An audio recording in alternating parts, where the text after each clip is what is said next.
ദൈവ തിരുനാമത്തിന് മഹത്വമുണ്ടാകട്ടെ. വീണ്ടും ഒരു പ്രാവശ്യം കൂടെ ഇപ്രകാരം നമുക്ക് ദൈവസന്നിധാനത്തിലായിരിക്കാൻ ദൈവമായ കർത്താവ് സഹായിക്കുന്ന അവൻ്റെ വലിയ വിധത്തെ ഓർത്ത് ദൈവത്തെ സ്തുതിക്കുകയും സ്തോത്രം ചെയ്യുന്നു. വളരെ പ്രാർത്ഥനയോടുകൂടെ ഇന്ന് രാത്രിയിലും ആയിരിക്കാൻ കർത്താവ് ഞാൻ ഓർപ്പിക്കട്ടെ. നമ്മൾ ചിന്തിക്കുവാൻ പോകുന്നത് എബ്രായ ലേഖനം 6-ാം അധ്യായം, Hebrews chapter 6 verse number 9 to 12, 9 മുതൽ 12 വരെയുള്ള വാക്യങ്ങൾ നമ്മൾ ഒരുമിച്ച് ചിന്തിക്കുവാനായിട്ട് പോകുകയാണ്. എബ്രായ ലേഖനം 6-ാം അധ്യായം 9 മുതൽ 12 വരെയുള്ള വാക്യം. എല്ലാവരും ബൈബിളിൽ നിന്ന് എടുത്താട്ട് നമ്മളെല്ലാവരും ഒരുമിച്ച് ചേർന്ന് ആ വാക്യം നമ്മൾ വായിക്കുവാൻ പോകുകയാണ്. എബ്രായ ലേഖനം 6-ാം അധ്യായം, Hebrews chapter 6 verse number 9 to 12, 9 മുതൽ 12 വരെയുള്ള വാക്യങ്ങൾ നമുക്കെല്ലാവർക്കും ഒരുമിച്ച് ചേർന്ന് ആ വാക്യം നമുക്ക് വായിക്കാം. ദൈവ തിരുനാമത്തിന് മഹത്വമുണ്ടാകട്ടെ. നമ്മൾ പ്രധാനമായിട്ട് ചിന്തിച്ചുകൊണ്ടേയിരിക്കുന്നത് എബ്രായ ലേഖനത്തിലെ 3-ാമത്തെ പ്രധാനപ്പെട്ട മുന്നറിയിപ്പ്, തേർഡ് വാർണിംഗ് ഇൻ ഹീബ്രൂസ്. അതാണ് പ്രധാനമായിട്ട് 5-ാം അധ്യായം 11-ാം വാക്യം മുതൽ 6-ാം അധ്യായം 20-ാമത്തെ വാക്യം വരെയുള്ള ഭാഗങ്ങൾ ഒരു മുന്നറിയിപ്പിനെ ചൂണ്ടിക്കാണിക്കുന്നു. കഴിഞ്ഞ ആഴ്ചയിൽ നമ്മൾ പ്രധാനമായിട്ട് ചിന്തിപ്പിച്ച ഭാഗം ഇതാണ്, the difference between A true believer and N apostates. നമ്മൾ കഴിഞ്ഞ ആഴ്ച ചിന്തിച്ചത് ഒരു യഥാർത്ഥ വിശ്വാസിയും ഒരു അപ്പോസ്റ്റേറ്റ്സുമായിട്ടുള്ള വ്യത്യാസം എന്ത്, അതിനകത്ത് ചില പ്രാഥമികരിക്കുന്ന വ്യത്യാസങ്ങളെക്കുറിച്ച് നമ്മൾ പഠിച്ചു. ഇന്ന് രാത്രിയിൽ ആ വിഷയത്തിലേക്ക് ഞാൻ കടക്കുവാൻ ആഗ്രഹിക്കുന്നില്ല. എന്നാൽ ഇന്ന് വളരെ പ്രധാനമായിട്ട് അടുത്ത വിഷയത്തിൽ വളരെ പ്രാർത്ഥനയോടുകൂടെ ഇന്ന് രാത്രി ആയിരിക്കണം. ദൈവം നമ്മോട് ഇടപെടുവാൻ കർത്താവ് ഞാൻ താല്പര്യപ്പെടുകയാണ്. ഇവിടെ പ്രധാനമായിട്ട് അപ്പോസ്തലനായ പൗലോസ് അവരോട് പറഞ്ഞൊരു വേർഡ് നിങ്ങൾക്കറിയാം. ഇവരുടെ ഏറ്റവും വലിയ പ്രശ്നമെന്ന് പറയുന്നത് ഏതായിരുന്നു? എബ്രായ വിശ്വാസികളുടെ പ്രശ്നമെന്ന് പറയുന്നത് ഏതായിരുന്നു? എന്തുവാ 3-ാമത്തെ മുന്നറിയിപ്പ്? എന്തിനെക്കുറിച്ചായിരുന്നു? എന്തിനെക്കുറിച്ചാണ് മുന്നറിയിപ്പ് തന്നത്? ഏതിനെക്കുറിച്ചാണ് മുന്നറിയിച്ചത്? ക്രിസ്തുവിനെ വീണ്ടും ക്രൂശിക്കരുത്. നോ. എന്തിനായിരുന്നു മുന്നറിയിപ്പ് തന്നത്?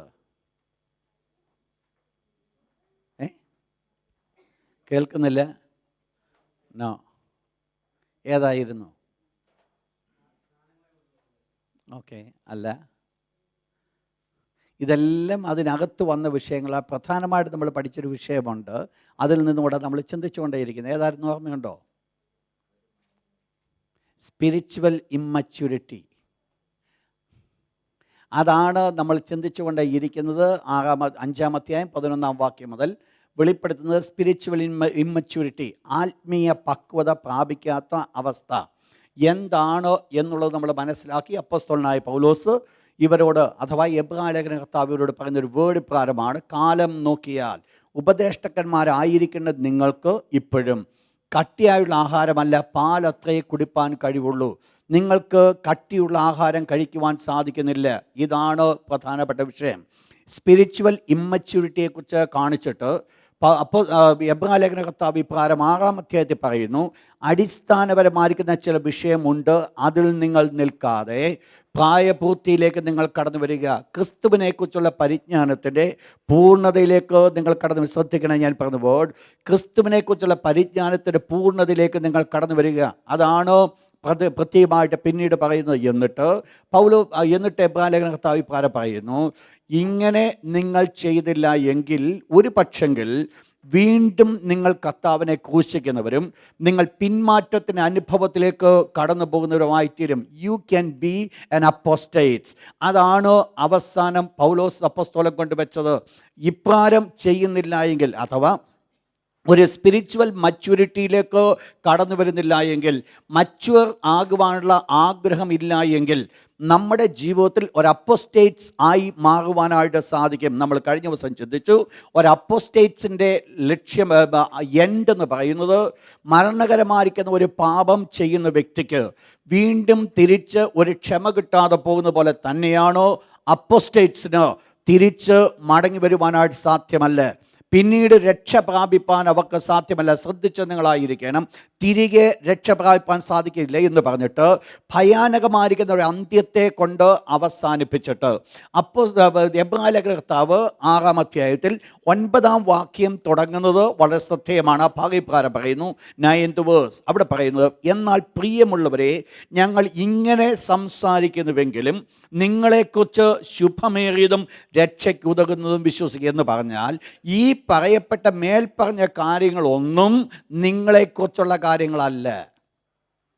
ശ്രദ്ധിക്കണം, ഞാൻ പറഞ്ഞ വേർഡ് അപ്പോസ്തലനായ പൗലോസ് പറയുന്നു, അവിടെ പറയുന്ന വേർഡ് 9th വേഴ്സ് പറയുന്നു, എന്നാൽ പ്രിയമുള്ളവരെ ഞങ്ങൾ ഇങ്ങനെ സംസാരിക്കുന്നുവെങ്കിലും നിങ്ങളെക്കുറിച്ച് ശുഭമേറിയതും രക്ഷയ്ക്ക് ഉതകുന്നതും എന്ന് പറഞ്ഞാൽ മേൽപ്പറഞ്ഞ കണ്ടീഷനിലല്ല നിങ്ങളുടെ സ്റ്റെപ്പ്. നിങ്ങൾ നിൽക്കുന്നത് ഒരു അപ്പോസ്റ്റേറ്റ്സ് ആയിട്ടല്ല. നിങ്ങൾക്ക് മറ്റ് പല ഗുണങ്ങളുണ്ട്. നിങ്ങൾക്ക് ശുഭമേറിയ ഒരു ഭാവിയുണ്ട്. നിങ്ങൾക്ക് രക്ഷയ്ക്ക് ഉതകുന്നു എന്ന് പറഞ്ഞാൽ സ്റ്റിൽ ഇപ്പോഴും നിങ്ങൾ രക്ഷയിൽ തന്നെ ആയിരിക്കുന്നു. ഇപ്പോഴും നിങ്ങൾ അനുഭവിച്ചുകൊണ്ടേയിരിക്കുക. എന്നാൽ പൗലോസ് അപ്പോസ്തലൻ വെളിപ്പെടുത്തുവാൻ ആഗ്രഹിച്ച ഒരു കാര്യമുണ്ട്. ഈ സ്റ്റേജ് മുൻപോട്ട് കടന്നു പോയാൽ എന്തിലേക്ക് പോകാനായിട്ട് സാധിക്കും? ഒരു അപ്പോസ്റ്റേറ്റ്സ് ആകാനുള്ള ചാൻസസ് ഉണ്ട്. ശ്രദ്ധിക്കണേ, പറഞ്ഞ വേർഡ് ഈ സ്പിരിച്വൽ ഇമ്മച്യൂരിറ്റിയിലാണ് മുൻപോട്ട് പോകുന്നതെങ്കിൽ, സ്പിരിച്വൽ ഇമ്മച്യൂരിറ്റിയാണ് അവസ്ഥയെങ്കിൽ, പിന്നീട് അല്പകാലം കഴിയുമ്പോൾ ഒരു അപ്പോസ്റ്റേറ്റ്സിലേക്ക് കടന്നു പോകുവാനായിട്ട് സാധ്യതയുണ്ട്. അത് വരാതിരിക്കണമെങ്കിൽ നിങ്ങൾക്ക് എന്തുണ്ടാകണം? ഒരു സ്പിരിച്വൽ മച്യൂരിറ്റിയിലേക്ക് നിങ്ങൾ കടന്നു വരണം. എന്താണ് അപ്പോസ്തലനായ എബ്രായലേഖന കർത്താവ് അവിടെ പ്രധാനമായിട്ട് ചൂണ്ടിക്കാണിക്കുന്നത് നിങ്ങൾ മനസ്സിലാക്കേണ്ടത്? ഇവിടെ പറയപ്പെടുന്ന വേർഡ്, എന്നാൽ പ്രിയമുള്ളവരെ ഞങ്ങൾ ഇങ്ങനെ സംസാരിക്കുന്നുവെങ്കിലും നിങ്ങളെക്കുറിച്ച് ശുഭമേറിയതും രക്ഷയ്ക്കുതകുന്നതും എന്ത് ചെയ്യുന്നു? വിശ്വസിക്കുന്നു. അപ്പോൾ നിങ്ങളെക്കുറിച്ച് ഞങ്ങൾക്കൊരു പ്രത്യാശയുണ്ട്, നിങ്ങളെക്കുറിച്ച് ഞങ്ങൾക്കൊരു ഭാവിയുണ്ട് എന്ന് പറഞ്ഞാൽ എബ്രായലേഖന കർത്താവ് ഇവരെ കാണുമ്പോൾ ഒറ്റ രീതിയിലാണ് ഇവരെ കാണുന്നത്. ഇവർക്കൊരു പ്രവൃത്തി ഇല്ലെന്നല്ല പറയുന്നത്, പക്ഷെങ്കിൽ ദൈവം എക്സ്പെക്റ്റ് ചെയ്യുന്ന അളവിനനുസരമായിട്ട് ഇവർക്ക് എന്ത് വന്നിട്ടില്ല? ഒരു പ്രവൃത്തി വന്നിട്ടില്ല. ശ്രദ്ധിച്ചോണേ ഞാൻ പറഞ്ഞ വേർഡ്, ഇവർക്കൊരു പ്രവൃത്തി ഇല്ലെന്ന് പറയുന്നില്ല. ഇവർക്ക് എന്തുണ്ട്? രണ്ട് കാര്യം ഇവിടെ പറയുന്നുണ്ട്. ഒന്ന്, അവിടെ പറയപ്പെടുന്ന വേർഡ് നിങ്ങൾക്കൊരു പ്രവർത്തനമുണ്ട്. ഞാനതിലേക്ക് കടന്നു വരും. യു ഹാവ് എ വർക്ക്, നിങ്ങൾക്കൊരു പ്രവൃത്തിയുണ്ട്.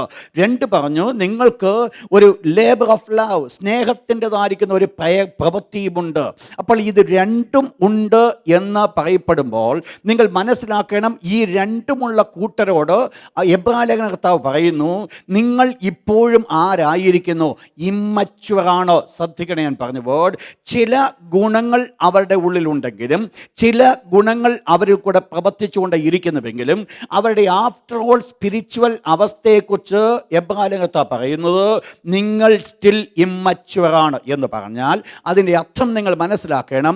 ചില ഗുണങ്ങൾ വെളിപ്പെടുന്നത് കൊണ്ട് ഞാൻ സ്പിരിച്വൽ മച്വറാണെന്നല്ല അതിൻ്റെ അർത്ഥം. ചില ലക്ഷണങ്ങൾ മാത്രം വെളിപ്പെടുന്നത് അത് സ്പിരിച്വൽ ഇമ്മച്യൂരിറ്റിയുടെ ലക്ഷണമാണ്. ശ്രദ്ധിച്ച് നിങ്ങളായിരിക്കണം, സ്പിരിച്വൽ ഇമ്മച്യൂരിറ്റിയുടെ ലക്ഷണമാണ്. എന്തുകൊണ്ട് നിങ്ങൾ മനസ്സിലാക്കണം, എന്തുകൊണ്ട് ഇവരെ നോക്കിക്കൊണ്ട് സ്പിരിച്വൽ ഇമ്മച്യൂറാന്ന് പറഞ്ഞു നിങ്ങൾ മനസ്സിലാക്കണം. ആദ്യം പറയുണ്ടായി ഈ അപ്പോസ്റ്റേറ്റ്സ് അഥവാ ദൈവത്തെ തള്ളിപ്പറയുന്ന ഒരു അവസ്ഥ എന്ന് പറയുന്നത് ഒരു വിശ്വാസിയുടെ, ഈ എബ്രായ വിശ്വാസികളുടെ ജീവിതത്തിൽ അത് അങ്ങനെ ഒരു സംഭവമില്ല. അവർ ദൈവത്തെ തള്ളിക്കളഞ്ഞിട്ടില്ല. അവർ അക്സെപ്റ്റ് ചെയ്യുന്നു, ദൈവത്തെ അവർ സേവിക്കുന്നു, ദൈവത്തിന് വേണ്ടി അവർ ഈ നല്ല ഗുണങ്ങളൊക്കെ അവരുടെ ജീവിതത്തിൽ ഉണ്ട്. എങ്കിലും അവരെന്താകുന്നില്ല? അവർ മച്വറായിട്ട് മാറ്റപ്പെടുന്നില്ല. ദൈവം നോക്കുമ്പോൾ ദൈവം എക്സ്പെക്റ്റ് ചെയ്യുന്ന രീതിയിലുള്ള വളർച്ച ആരിൽ കാണുന്നില്ല? എബ്രായ വിശ്വാസികൾ കാണുന്നില്ല. എന്താണ് അതിൻ്റെ പ്രധാനപ്പെട്ട കുഴപ്പം?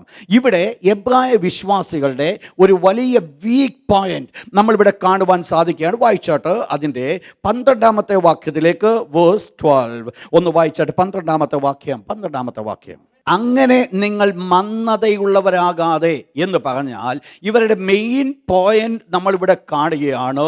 എന്താ ഇവരുടെ പ്രശ്നം എന്ന് പറയുന്നത്? ഇവർ മന്ദതയുള്ളവരാണ്, സ്ലഗിഷാണ്. എന്താ ഇവരുടെ പ്രശ്നം? ഇവർ മന്ദതയുള്ളവരാണ് എന്ന് പറഞ്ഞാൽ വാസ്തവത്തിൽ ഇവരുടെ സ്ലോത്ത്ഫുൾനെസ്, അതാണ് ഇവരുടെ ഇമ്മച്യൂരിറ്റിയുടെ പ്രധാനപ്പെട്ട ലക്ഷണം. സ്ലോത്ത്ഫുൾനെസ് നോട്ട് ചെയ്താട്ട്, സ്ലോത്ത്ഫുൾനെസ്, മന്ദത. അപ്പോൾ എബ്രായ വിശ്വാസികൾ സ്പിരിച്വൽ മച്വർ ആകാതിരിക്കുന്നതിൻ്റെ കാരണം അവിടെ നമ്മൾ കാണുന്നത് അവരുടെ സ്ലോത്ത്ഫുൾനെസ്. നോട്ട് ചെയ്താട്ട്, slothfulness is one of the cause of spiritual immaturity. Slothfulness is one of the cause of spiritual immaturity. Spiritual ഇമ്മച്യൂരിറ്റിയുടെ ഒരു കാരണം, പല കാരണമുണ്ട്, അതിൽ ഒരു കാരണമെന്ന് പറയുന്നത് മന്ദത, അല്ലെങ്കിൽ ഒരു സ്ലോത്ത്ഫുൾനെസ്, അല്ലെങ്കിൽ ഒരലസത. ഇതിനോട് കൂടെ ചേർത്ത് ഞാൻ ഒരു വേർഡും കൂടെ ഞാൻ ആഡ് ചെയ്യുവാൻ ആഗ്രഹിക്കുന്നു. സ്ലോത്ത്ഫുൾനെസ്സും അതോടൊപ്പം തന്നെ കെയർലെസ്നെസ്സും. നോട്ട് ചെയ്തതായിട്ട്, കെയർലെസ്നെസ് അഥവാ നെഗ്ലിയൻസ്.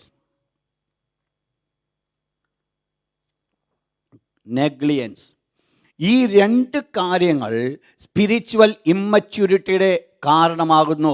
നമ്മൾ മനസ്സിലാക്കേണ്ട ഭാഗം ഇവിടെ നമ്മൾ കണ്ടത്, ഈ കൂട്ടർക്ക് രണ്ടുവിധ പ്രവർത്തനങ്ങൾ ഉണ്ട് എങ്കിലും അവർക്ക് വാസ്തവമായിട്ട് ദൈവം എക്സ്പെക്റ്റ് ചെയ്യുന്ന ഫലം കൊടുക്കുവാൻ സാധിക്കുന്നില്ല. വേദപുസ്തകം നമ്മൾ പഠിക്കുമ്പോൾ Luke chapter 8 verse number 14. Luke 8:14 വായിച്ചോട്ടോ. ലൂക്ക് മുള്ളിനിടയിൽ വീണതോ കേൾക്കുന്നവരെങ്കിലും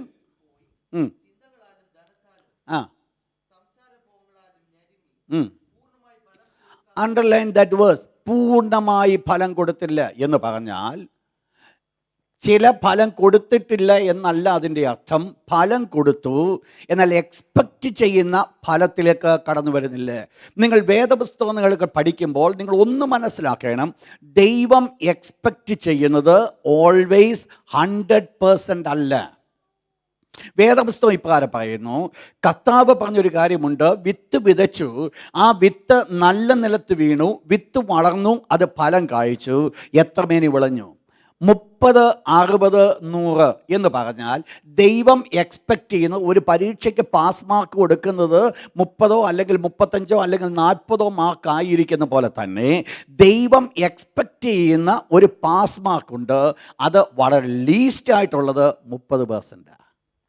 30% എങ്കിലും ഫലം കായ്ക്കുന്നില്ല എങ്കിൽ അതിൻ്റെ അർത്ഥം അത് ഫലം കായ്ക്കുന്നില്ലെന്നാണ്. 5 വിത്ത് 5 ഫലമോ 10 ഫലമോ കാണുന്നുവെങ്കിൽ അതിൻ്റെ അർത്ഥം ദൈവം എക്സ്പെക്റ്റ് ചെയ്യുന്ന ഫലം കായ്ക്കുന്നുവെന്നല്ല, അവർ പൂർണ്ണമായി ഫലം കൊടുക്കാത്തവരാണ്. അപ്പോൾ ദൈവം എക്സ്പെക്റ്റ് ചെയ്യുന്ന ഫലമെന്ന് പറയുന്നത് എപ്പോഴും 100% ആണ് നമ്മൾ ചിന്തിക്കരുത്. ബട്ട് എന്തുണ്ടായിരിക്കണം? അവിടെ ആ എഫേർട്ടിനനുസൃതമായിട്ട് ഒരു ഫലം കൊണ്ടുവരേണ്ടത് ആവശ്യമാണ്. ഇവിടെ എന്ത് സംഭവിച്ചില്ല? ഈ മുള്ളിനിടയിൽ വീണ വിത്ത് ഫലം കൊടുത്തില്ലെന്നല്ല പറയുന്നത്, അത് പൂർണ്ണമായി ഫലം കൊടുത്തില്ല എന്ന് പറഞ്ഞാൽ ആ വിതച്ചവൻ്റെ ഇഷ്ടത്തിന് അനുസരണമായിരിക്കുന്ന ഫലത്തും ഈ വിത്ത് കൊണ്ടുവരുവാൻ സാധിച്ചില്ല. അതിൻ്റെ ബേസിക് ആയിരിക്കുന്ന പല കാരണങ്ങൾ അതിൽ പറയുന്നുണ്ട്. 1-2 വാക്യങ്ങൾ വായിച്ചാട്ട്. എന്നാൽ ഒരു ദൈവ പൈതലിനെ കുറിച്ച് നമ്മൾ മനസ്സിലാക്കുമ്പോൾ ദൈവ പൈതലിൻ്റെ അവസ്ഥ എന്തായിരിക്കും? വായിച്ചാട്ട്. സാംസ് 92 വേഴ്സ് നമ്പർ 14. 92-ാം സങ്കീർത്തനം 14-ാമത്തെ വാക്യം. ഒരു ദൈവ പൈതലിൻ്റെ സിറ്റുവേഷൻസ് എന്ന് പറയുന്നത് അവൻ വാർദ്ധക്യത്തിലും ഫലം കായ്ച്ചുകൊണ്ടിരിക്കും എന്ന് പറഞ്ഞാൽ ഇൻ അഡ്വേഴ്സ് സർക്കംസ്റ്റാൻസസ് വരെ ഫലം കൊടുക്കുന്ന ഒരു വ്യക്തിയായിരിക്കും ഒരു ദൈവ പൈതൽ. നിങ്ങൾ മനസ്സിലാക്കണം, ഈ പൂർണ്ണ ഫലം കൊടുക്കാത്തത് എന്തുകൊണ്ടെന്ന് ചിന്തിച്ചാൽ ഇൻ അഡ്വേഴ്സ് സർക്കംസ്റ്റാൻസസ് ആയതുകൊണ്ടാണോ അവർക്ക് ഫലം കൊടുക്കുവാൻ സാധിക്കും? നിങ്ങൾ ശ്രദ്ധിച്ച് എന്നോടുകൂടെ ആയിരിക്കണം. ഒരു അഡ്വേഴ്സ് സർക്കംസ്റ്റാൻസസ് ആയതുകൊണ്ടാണോ അവർ ഫലം കൊടുക്കുവാൻ ഇടയാകാതിരുന്നത്? കാരണോട് പറയുന്നു, മുള്ളിനിടയിൽ വീണതോ എന്തായിരിക്കുന്നു? ഈ ലോകത്തിന് ചിന്ത, സംസാരഭോഗം, ധനത്തിൻ്റെ മോഹം, ഇതെല്ലാം കൂടെ ഞെരുക്കി ഈ വിത്തിനെ അങ്ങ് അമക്കിക്കളയുകയാണ്. അതുകൊണ്ടാണ് ഇത് ഫലം കൊടുക്കാതെ എന്ന് പറഞ്ഞാൽ മനസ്സിലാക്കേണ്ടത്, അഡ്വേഴ്സ് സർക്കംസ്റ്റാൻസസിൽ ഈ വിത്തിന് ഫലം കൊടുക്കുവാൻ സാധിച്ചിട്ടില്ല. എന്നാൽ ഒരു ദൈവ പൈതലിനെ കുറിച്ച് നമ്മൾ പഠിക്കുമ്പോൾ ഒരു ദൈവ പൈതൽ അഡ്വേഴ്സ് സർക്കംസ്റ്റാൻസസിൽ അവൻ ഫലം കായ്ക്കുന്നവനായിരിക്കും എന്ന് പറഞ്ഞാൽ വാർദ്ധക്യത്തിലും യൗവനത്തിലെ ഫലം കായ്ക്കുമെന്നല്ല ദൈവത്തിൻ്റെ വചനം പറയുന്നത്. വാർദ്ധക്യത്തിലും അവർ ആത്മീയം ഫലം കായ്ച്ചുകൊണ്ടിരിക്കുമെന്ന് പറഞ്ഞാൽ സ്പിരിച്വലി എത്രത്തോളം മുൻപോട്ട് വളരുന്നുവോ, സ്പിരിച്വലി എത്രത്തോളം വളർത്തപ്പെടുന്നുവോ അതിനനുസരണമായിട്ട് ഫലം കൂടുവാനായിട്ടിടയായിത്തീരും. കുറയത്തില്ല, ഫലം കുറയത്തില്ല. വായിച്ചാട്ട്. സങ്കീർത്തനം 1-ാം സങ്കീർത്തനം 3-ാമത്തെ വാക്യം. സാം നമ്പർ 1 വേഴ്സ് നമ്പർ 3 3-ാമത്തെ വാക്യം.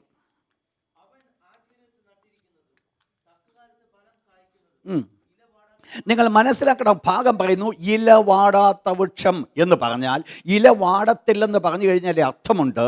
അതിൻ്റെ അർത്ഥം ഇല വാടുന്ന സാഹചര്യത്തിലാണ് അത് നിൽക്കുന്നത്.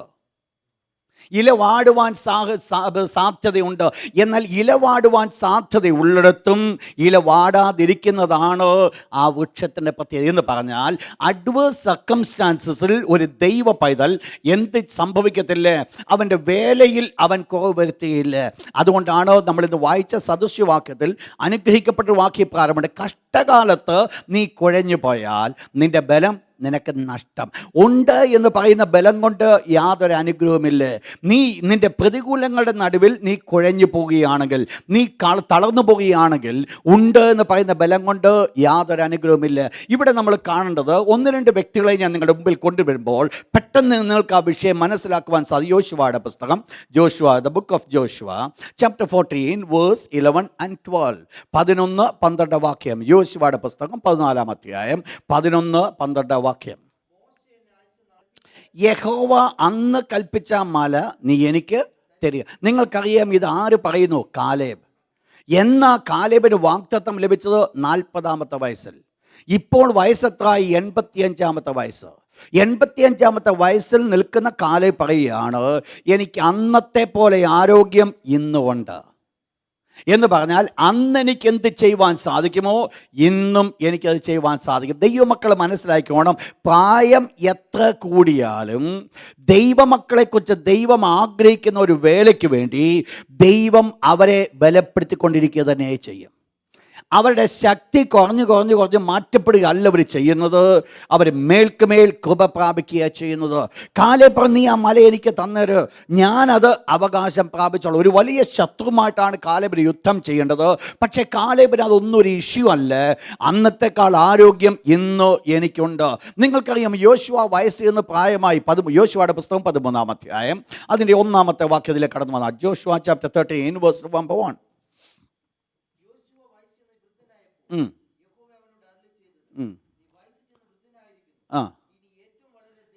ദൈവം യോശുവയോട് പറയും, ഇനി ഏറ്റവും വളരെ ദേശം നിനക്ക് കൈവശമാക്കാനുണ്ട്. അതുകൊണ്ട് നീ ആരായിപ്പം? നീ വയസ്സ് എന്ന് നീ ആരായി? വൃദ്ധനായി. നിന്നെക്കൊണ്ട് വലിയ കഴിവൊന്നുമില്ലെന്ന് ലോകം ചിന്തിക്കും. പക്ഷെ നിനക്കൊരു ജോലിയുണ്ട്, ഏറ്റവും വളരെ ദേശം. ഇതുവരെ നീ കൈവശമാക്കിയ ദേശമല്ല, അതിനേക്കാൾ വളരെ വലിയൊരു ദേശം നിനക്ക് കൈവശമാക്കാനുണ്ട്. നിന്നെ ദൈവം ആ ലീഡർഷിപ്പിൽ നിർത്തിയിരിക്കുമ്പോൾ നിനക്കൊരു ചുമതലയുണ്ട്, അത് മുഴുവൻ കൈവശമാക്കുക എന്ന് പറയുന്നത്. നിങ്ങൾക്കറിയാം, യോശുവ അത് മുഴുവൻ കൈവശമാക്കുവാനായിട്ടിടയായിത്തീർന്നു. അത് യോശുവയുടെ പ്ലാൻ, ദൈവം കൊടുത്ത പ്ലാനിങ്ങിന് അനുസൃതമായിട്ട് യോശുവ ഞാൻ പറഞ്ഞു വന്നത്, വയസ്സ് എന്ന് വൃദ്ധനായിരിക്കുന്ന യോശുവയെ ദൈവം വെറുതെ വിട്ടില്ല. വയസ്സ് എന്ന് വൃദ്ധനായിരിക്കുന്ന ഒരു കാലേബിനെ ദൈവം വെറുതെ വിട്ടില്ല. വയസ്സ് എന്ന് വൃദ്ധനായിരിക്കുന്ന ഒരു മോശയെ ദൈവം വെറുതെ വിട്ടില്ല. വയസ്സ് എന്ന് വൃദ്ധനായിരിക്കുന്ന ഒരു പൗലോസിനെ ദൈവം വെറുതെ വിട്ടില്ല. ദൈവം ആരെയെല്ലാം വിളിച്ച് വേദനിച്ചിട്ടുണ്ടോ, ദൈവത്തിന് വേണ്ടി ഫലം കായ്പാൻ ആരെല്ലാം ഒരുക്കപ്പെട്ടിട്ടുണ്ടോ, വാർദ്ധക്യത്തിലും അവർ അധികം ഫലം കായ്ച്ചുകൊണ്ടിരിക്കും. അതുകൊണ്ട് ഇന്ന് രാത്രി ആ ഒരു കാഴ്ചപ്പാട് മാറണം. എനിക്ക് ശുശ്രൂഷ കുറച്ച് ദിവസം കൂടെ ഉള്ളൂ എന്നുള്ള കാഴ്ചപ്പാടങ്ങ് മാറണം. പ്രിയ സഹോദര, ശുശ്രൂഷ തുടങ്ങാൻ പോകുന്നതേ ഉള്ളൂ, ശുശ്രൂഷ അവസാനിച്ചിട്ടില്ല. ദൈവം നമ്മളെക്കൊണ്ട് ചെയ്യിപ്പിക്കുവാൻ ആഗ്രഹിക്കുന്നത് പ്രതികൂലങ്ങളുടെ നടുവിൽ നിന്നുകൊണ്ട്, പ്രതികൂലങ്ങളുടെ നടുവിൽ ദൈവത്തിന് വേണ്ടി വളരെ ഫലം കായ്ക്കുക. ദൈവമക്കൾ മനസ്സിലാക്കണം, ഇപ്പോൾ പ്രായമുള്ള ഞങ്ങളെപ്പോലുള്ള കുറച്ച് പേരെക്കുറിച്ച് മാത്രമല്ല ഞാൻ പറഞ്ഞു വരുന്നത് പ്രതികൂലങ്ങളുടെ നടുവിലാണ് നിങ്ങൾ നിൽക്കുന്നുവെങ്കിൽ ആ പ്രതികൂലങ്ങളുടെ നടുവിൽ നിന്നുകൊണ്ട് നിങ്ങളിൽ കൂടെ ഫലം പുറപ്പെടുവിക്കുവാനാണോ സ്വർഗ്ഗത്തിൽ ദൈവം നിങ്ങളെ വിളിച്ചിരിക്കുന്നുവെന്നുള്ളത് ഒരിക്കലും മറന്നു കളയരുത്. എൻ്റെ കാര്യങ്ങളെല്ലാം നേരെയായിട്ട് ഞാൻ ഇങ്ങോട്ട് വരാമെന്ന് ചിന്തിക്കുന്നുവെങ്കിൽ അത് ദൈവത്തിൻ്റെ ഹിതമല്ല. കാര്യങ്ങൾ കുഴഞ്ഞു കിടക്കുമ്പോഴാണോ ദൈവത്തിന് വേണ്ടി വേലയ്ക്ക് വേണ്ടി കാലെടുത്ത് വെക്കേണ്ടത്? കുഴഞ്ഞു നിൽക്കുന്ന സമയത്ത് ദൈവത്തിന് വേണ്ടി കാലെടുത്ത് വെക്കുവാൻ സാധിക്കുമെങ്കിൽ ദൈവപൈതലെ നീ മറന്നു കളയരുത്. നീ മനസ്സിലാക്കണം, സ്വർഗ്ഗത്തിലെ ദൈവം നിന്റെ വിഷയത്തിന്മേൽ അത്ഭുതം ചെയ്യും. എന്താ ഇവിടുത്തെ വിഷയം? ഇവിടെ പറയുകയാണ്, ഇവരുടെ പ്രധാനപ്പെട്ട വിഷയം എന്ന് പറയുന്നത്, ഇവർ ഇത്രമാത്രം ആയിട്ടുണ്ട്. ചില ഫലങ്ങൾ അവർ കായ്ച്ചുവെങ്കിലും ദൈവം എക്സ്പെക്റ്റ് ചെയ്യുന്ന ഫലം അവർക്ക് കായ്പാനായിട്ട് സാധ്യമായില്ല. ഇവർ കായ്ച്ച ഫലം ദൈവത്തിൻ്റെ വചനവിപ്രകാരം പറയുന്നു. വായിച്ചോട്ടെ, അതിൻ്റെ 10-ാമത്തെ വാക്യം ഒന്ന് വായിച്ചോട്ടെ, വേഴ്സ് 10. Yes, 6:10, Hebrews 6:10.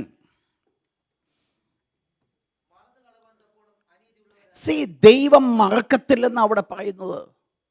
നിങ്ങൾ മനസ്സിലാക്കണം, ഇവരെക്കുറിച്ച് കർത്താവ് നോക്കിയപ്പോൾ, ഞാൻ നിങ്ങൾക്ക് ഇമ്മച്ചുവർ ആയിരിക്കുന്ന സ്പിരിച്വൽ ബേബീസിന് ഇന്ന് ലൈസൻസ് വിടുവാനല്ല ഞാൻ പോകുന്നത്.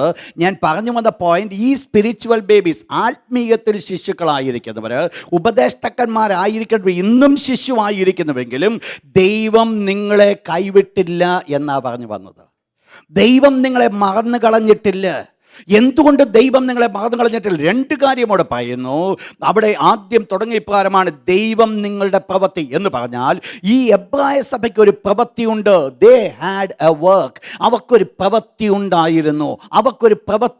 രണ്ട് പറഞ്ഞത്, വിശുദ്ധന്മാരെ ശുശ്രൂഷിച്ചതിനാലും ശുശ്രൂഷിക്കുന്നതിനാലും. ശ്രദ്ധിച്ചോണേ വേർഡ്, അവിടെ രണ്ട് കാര്യം പറയുന്നു. വിശുദ്ധന്മാരെ അവർ ശുശ്രൂഷിച്ചു, ഇന്ന് ശുശ്രൂഷിച്ചു കൊണ്ടേയിരിക്കുന്നു. ഒരു കണ്ടിന്യൂവൽ പ്രോസസ്. ഈ രണ്ട് ഗുണമാണ് എബ്രായ വിശ്വാസികളിൽ ദൈവം കാണുവാൻ ഇടയായിത്തീർന്നത്. ശ്രദ്ധിക്കാൻ പറഞ്ഞ വേർഡ്, ഈ രണ്ട് ഗുണം ദൈവം അവരിൽ കാണുവാൻ ഇടയായിത്തീർന്നു. ഒന്ന്, അവർ ദൈവത്തിന് വേണ്ടി പ്രവർത്തിക്കുന്നവരായിരുന്നു. രണ്ട്, അവർ ദൈവമക്കളെ ശുശ്രൂഷിക്കുന്നവരായിരുന്നു.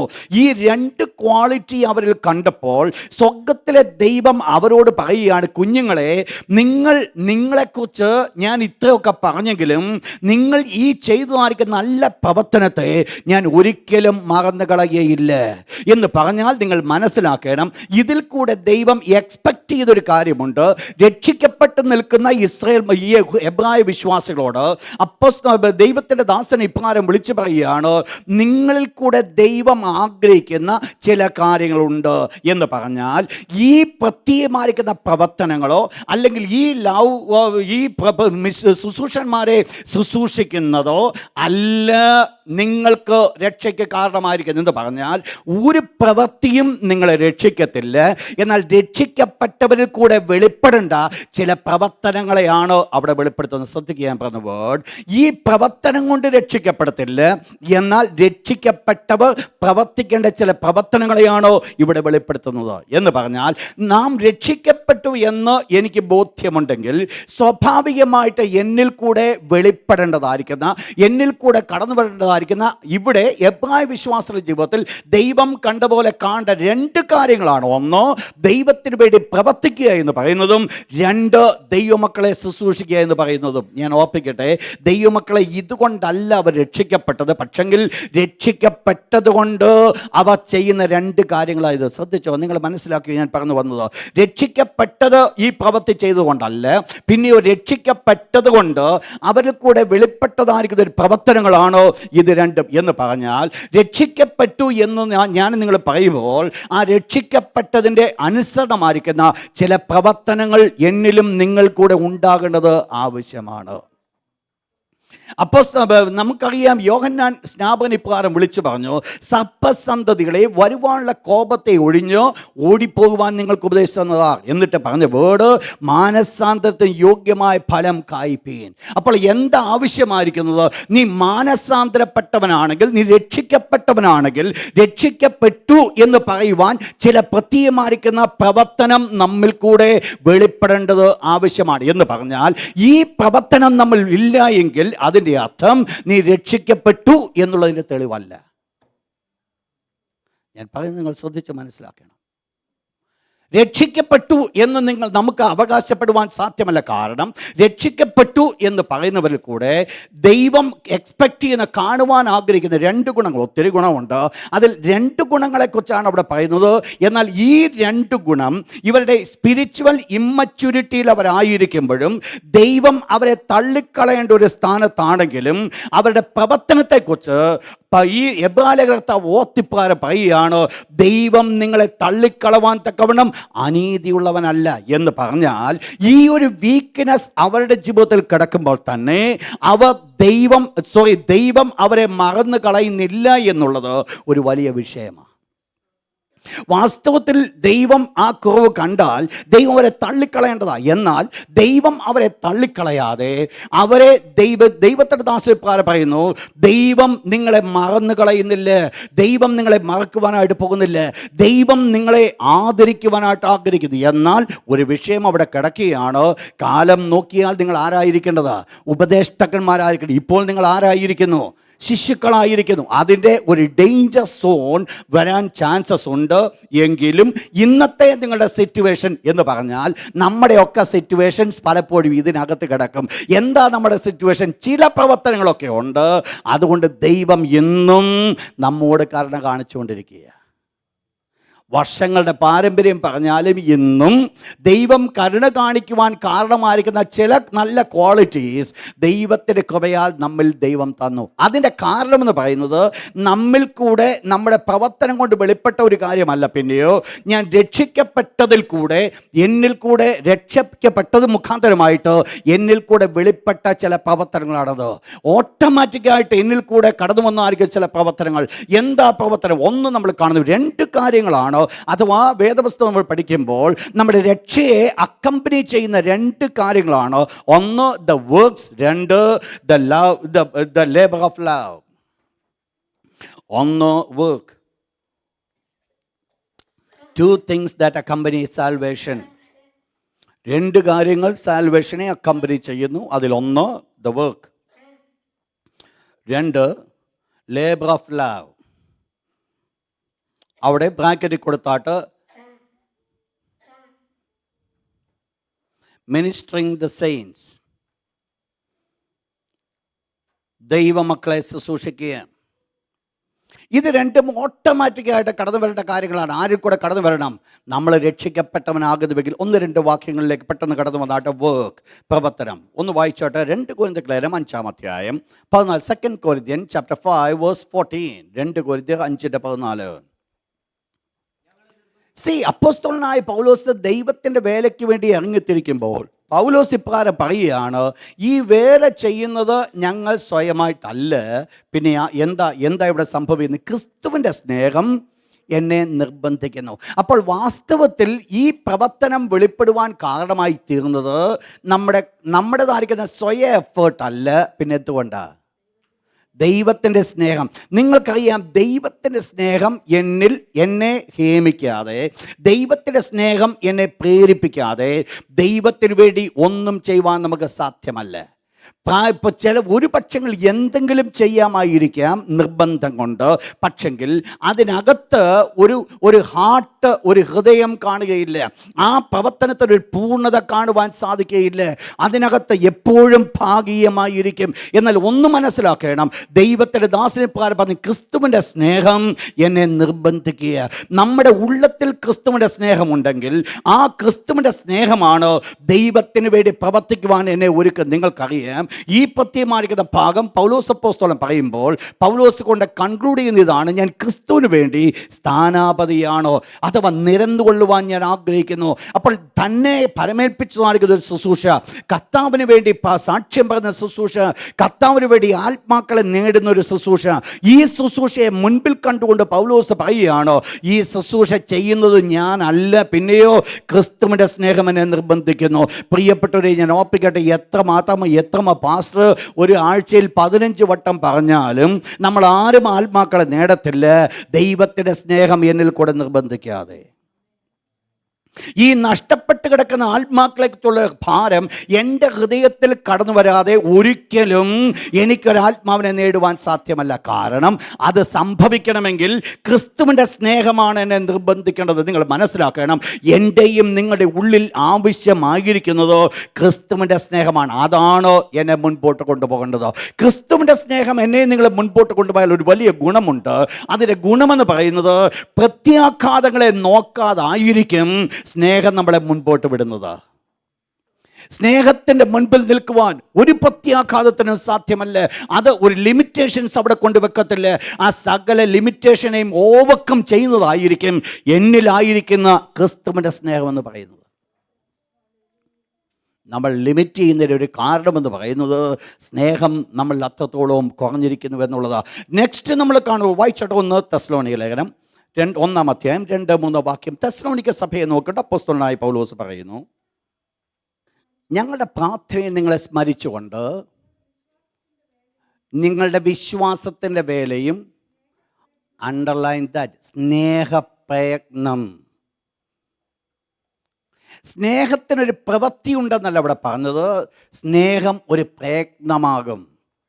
പ്രയത്നമാകണമെങ്കിൽ നമ്മൾ മനസ്സിലാക്കണം ദാറ്റ് ബിക്കം ആൻ എഫേർട്ട് എന്ന് പറഞ്ഞാൽ അതിലൊരു ഒബ്സ്റ്റക്കിൾ ഉണ്ട്. ആ ഒബ്സ്റ്റക്കിളിനെ എതിർക്കുവാനുള്ളതാണ് ഇവിടെ വേണ്ട പ്രവൃത്തി. അവിടെയാണ് ഇതൊരു എഫേർട്ടായി തീരുന്നത്. ഒരു സാധാരണ ഒരു കൈനീട്ടി ഞാൻ ഒന്ന് എടുക്കാൻ പറ്റുന്നതും ആരെങ്കിലും അതിനെ തടഞ്ഞു വെച്ചിട്ട് ഞാൻ എൻ്റെ ഫോഴ്സ് ഉപയോഗിച്ച് ഞാനത് എടുക്കുന്നത് തമ്മിൽ വ്യത്യാസമുണ്ട്.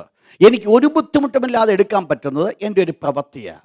പക്ഷെങ്കിൽ അതൊരു പ്രയത്നമായി തീരണമെങ്കിൽ അതിനകത്തൊരു ഒബ്സ്റ്റക്കിൾ ഉണ്ടാകും. ആ ഒബ്സ്റ്റക്കിളിനെ ഞാൻ അതിജീവിച്ച് ഞാനത് ഏറ്റെടുക്കുമ്പോഴാണ് അതൊരു പ്രയത്നമായി മാറ്റപ്പെടുന്നത്. നിങ്ങൾ മനസ്സിലാക്കണം, ഇവിടെ അപ്പോസ്തലനായ പൗലോസ് തെസ്സലോനിക്ക സഭയോട് ഇപ്രകാരം പറയുന്നു, നിങ്ങളുടെ സ്നേഹപ്രയത്നമുണ്ട്, നിങ്ങളുടെ സ്നേഹത്തിന് ഒരു പ്രയത്നമുണ്ട്. ദൈവമക്കളെ മനസ്സിലാക്കണം, എനിക്കും നിങ്ങൾക്കും കർത്താവിനുള്ള സ്നേഹത്തിന് ഒരു പ്രവൃത്തിയില്ല എങ്കിൽ ഞാനും നിങ്ങളും കർത്താവിനെ സ്നേഹിക്കുന്നുവെന്ന് പറയുന്നത് ശുദ്ധ അബദ്ധമാണ്. എനിക്കും നിങ്ങൾക്കൊരു ആക്ഷൻ ഇല്ല എങ്കിൽ, എനിക്കും നിങ്ങൾക്കൊരു പ്രവർത്തനമില്ല എങ്കിൽ ഞാനും നിങ്ങൾ കർത്താവിനെ സ്നേഹിക്കുന്നത് പറഞ്ഞുകൊണ്ട് യാതൊരു അർത്ഥവുമില്ല. സ്നേഹത്തിൻ്റെ പ്രവൃത്തിക്ക് ഒരു പ്രത്യേകതയുണ്ട്. വായിച്ചോട്ടെ, 1 യോഹന്നാന്റെ സുവിശേഷം 15-ാം അധ്യായം, John the gospel chapter 15 verse 13, 15-13. സ്നേഹിതന്മാർക്ക് വേണ്ടി ജീവനെ കൊടുക്കുന്നതിലും അധികമുള്ള സ്നേഹം ആർക്കും ഇല്ല. എന്താ ഇവിടെ പറയുന്നത്? ഇവിടെ പറയുന്ന ആ സ്നേഹം എന്ന് പറയുന്നതിനകത്ത് എന്തുണ്ട്? ഒരു സാക്രിഫൈസ് ഉണ്ട്, ഒരു ത്യാഗമുണ്ട്. ദൈവത്തെ ഞാൻ സ്നേഹിക്കുന്നുവെന്ന് പറയുന്നതിനകത്ത് ഒരു സെൽഫ് സാക്രിഫൈസ് ഉണ്ട്, ഒരു സെൽഫ് സാക്രിഫൈസ്. അങ്ങനെയെങ്കിൽ ആ സ്നേഹത്തിൻ്റെ പ്രവർത്തനത്തിൻ്റെ ഒരു പ്രത്യേകത, അതൊരു സാക്രിഫൈസ്ഡ് വർക്കായിരിക്കും വെളിപ്പെടുത്തുന്നത്.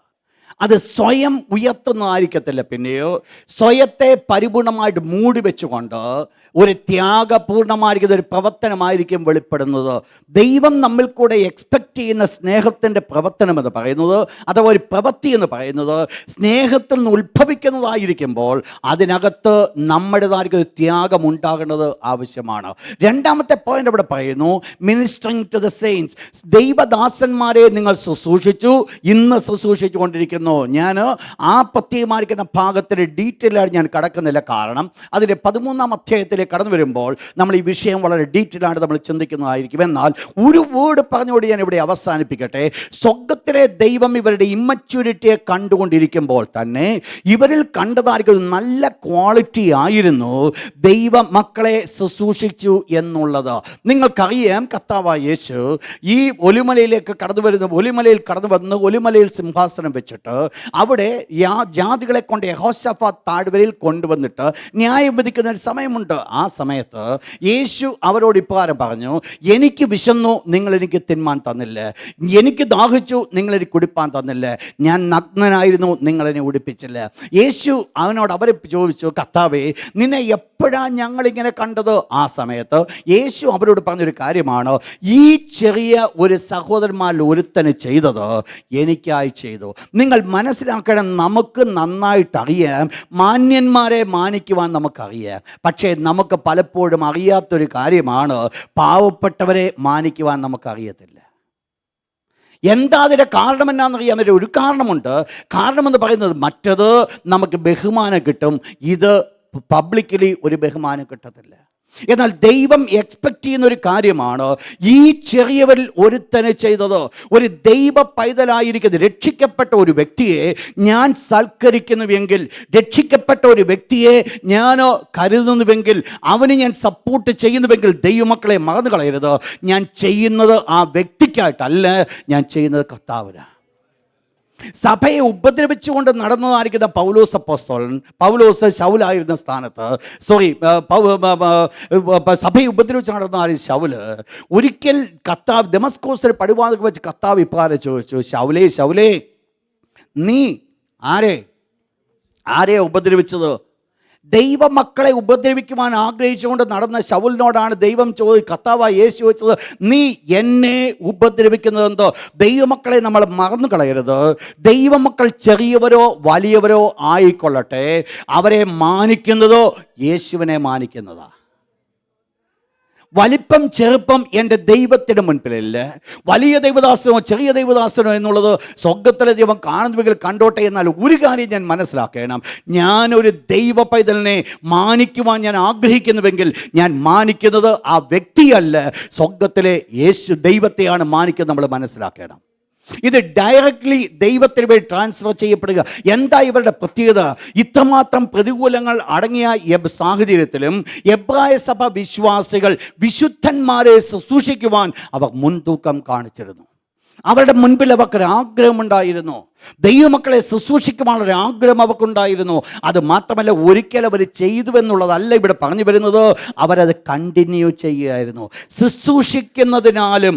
അപ്പോൾ ഇവർ സ്റ്റിൽ ആ ജോലി അവർ കണ്ടിന്യൂ ചെയ്തുകൊണ്ടിരിക്കുന്നു. നിങ്ങൾ മനസ്സിലാക്കണം, ഇന്നലെ ഞാൻ എന്തെങ്കിലും ദൈവത്തിന് വേണ്ടി ചെയ്തു എന്ന് പറയുന്നത് കൊണ്ട് യാതൊരു ഗുണവുമില്ല. ഇന്ന് എന്തെങ്കിലും ചെയ്യുന്നുവെങ്കിൽ ഇന്നലെ ചെയ്തതിന് ഗുണമുണ്ട്. ശ്രദ്ധിക്കണം ഞാൻ പറഞ്ഞ വേർഡ്.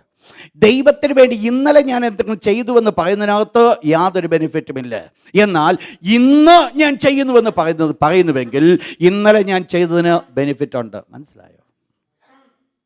ഞാൻ പറഞ്ഞ മനസ്സിലായോ?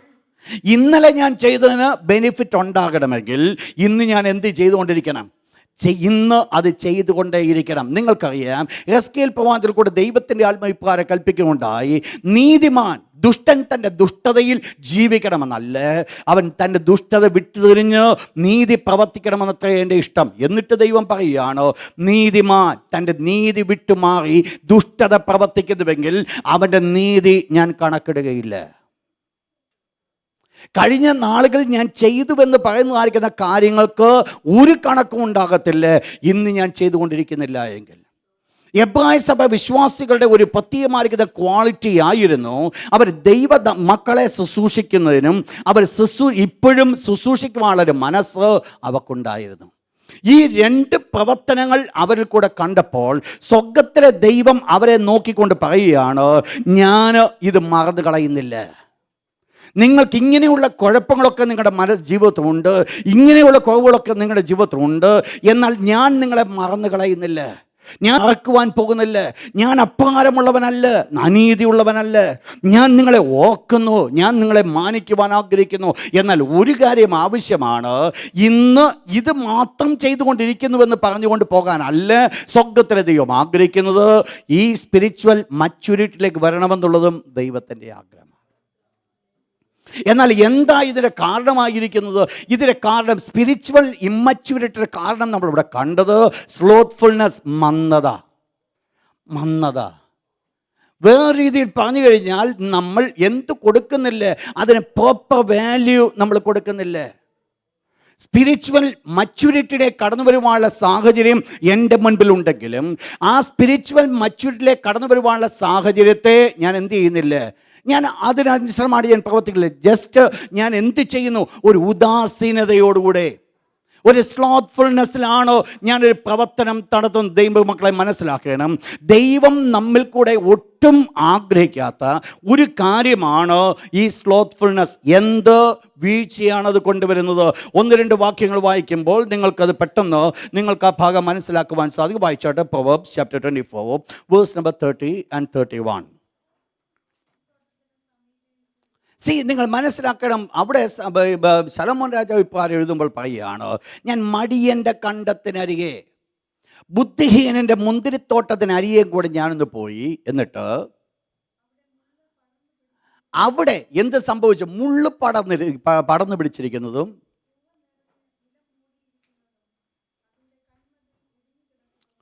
നിങ്ങൾ മനസ്സിലാക്കണം, മനോഹരമായിരിക്കുന്ന ഒരു മുന്തിരിത്തോട്ടം. ആ മുന്തിരിത്തോട്ടത്തിൽ മുന്തിരി വിളഞ്ഞു നിൽക്കേണ്ട സ്ഥാനത്ത് ഇപ്പോൾ അതിനകത്ത് കാണുന്നത് എന്തുവാ? ഒന്ന്, അതിൻ്റെ കന്മതിൽ, വലിയൊരു മതിലായിരുന്നു തന്നെ ഉണ്ടായിരുന്നത്, അത് മുഴുവൻ ഇടിഞ്ഞു വീണു. പക്ഷേ ഇപ്പോൾ അവിടെ കൃഷി എന്ന് പറയുന്നത് മുള്ള് അവിടെ പടർന്നു പിടിച്ചിരിക്കുന്നു, തൂവ നിറഞ്ഞു നിൽക്കുക. എന്ന് പറഞ്ഞു കഴിഞ്ഞാൽ എക്സ്പെക്റ്റ് ചെയ്യാത്ത, അല്ലെങ്കിൽ അപ്പോൾ അനുകൂലമായിരിക്കുന്ന ഒന്നല്ല അവിടെ ഉണ്ടായി വന്നത്. പിന്നെ എന്തായിരുന്നു ഉണ്ടായി വന്നത്? പ്രതികൂലമായി, ഒരിക്കലും എക്സ്പെക്റ്റ് ചെയ്യാത്തത്. എന്താ ഇതിൻ്റെ കാരണം? എന്തായിരുന്നു? എന്തുകൊണ്ടാണ് ഇങ്ങനെ സംഭവിച്ചത്? നല്ലൊരു മുന്തിരിത്തോട്ടത്തിൽ മുന്തിരി വിളയേണ്ട സ്ഥാനത്ത് ഈ മുള്ള് പടർന്നു പിടിക്കുവാനുള്ള കാരണം എന്നാ? അതിൻ്റെ താഴത്തെ വാക്യം എൻ്റെ കാരണം പറയുന്നു. വായിച്ചോട്ടെ.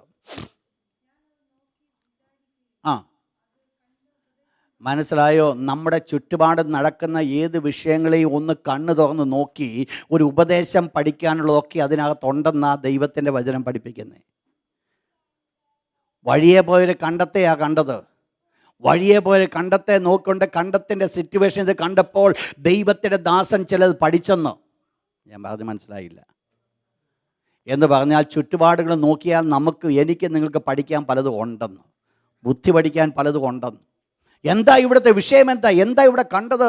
ഞാൻ ഇതുകൊണ്ട് ഞാനൊന്ന് മനസ്സിലാക്കി. എന്താ ഞാൻ മനസ്സിലാക്കിയ? താഴത്തെ വാക്യം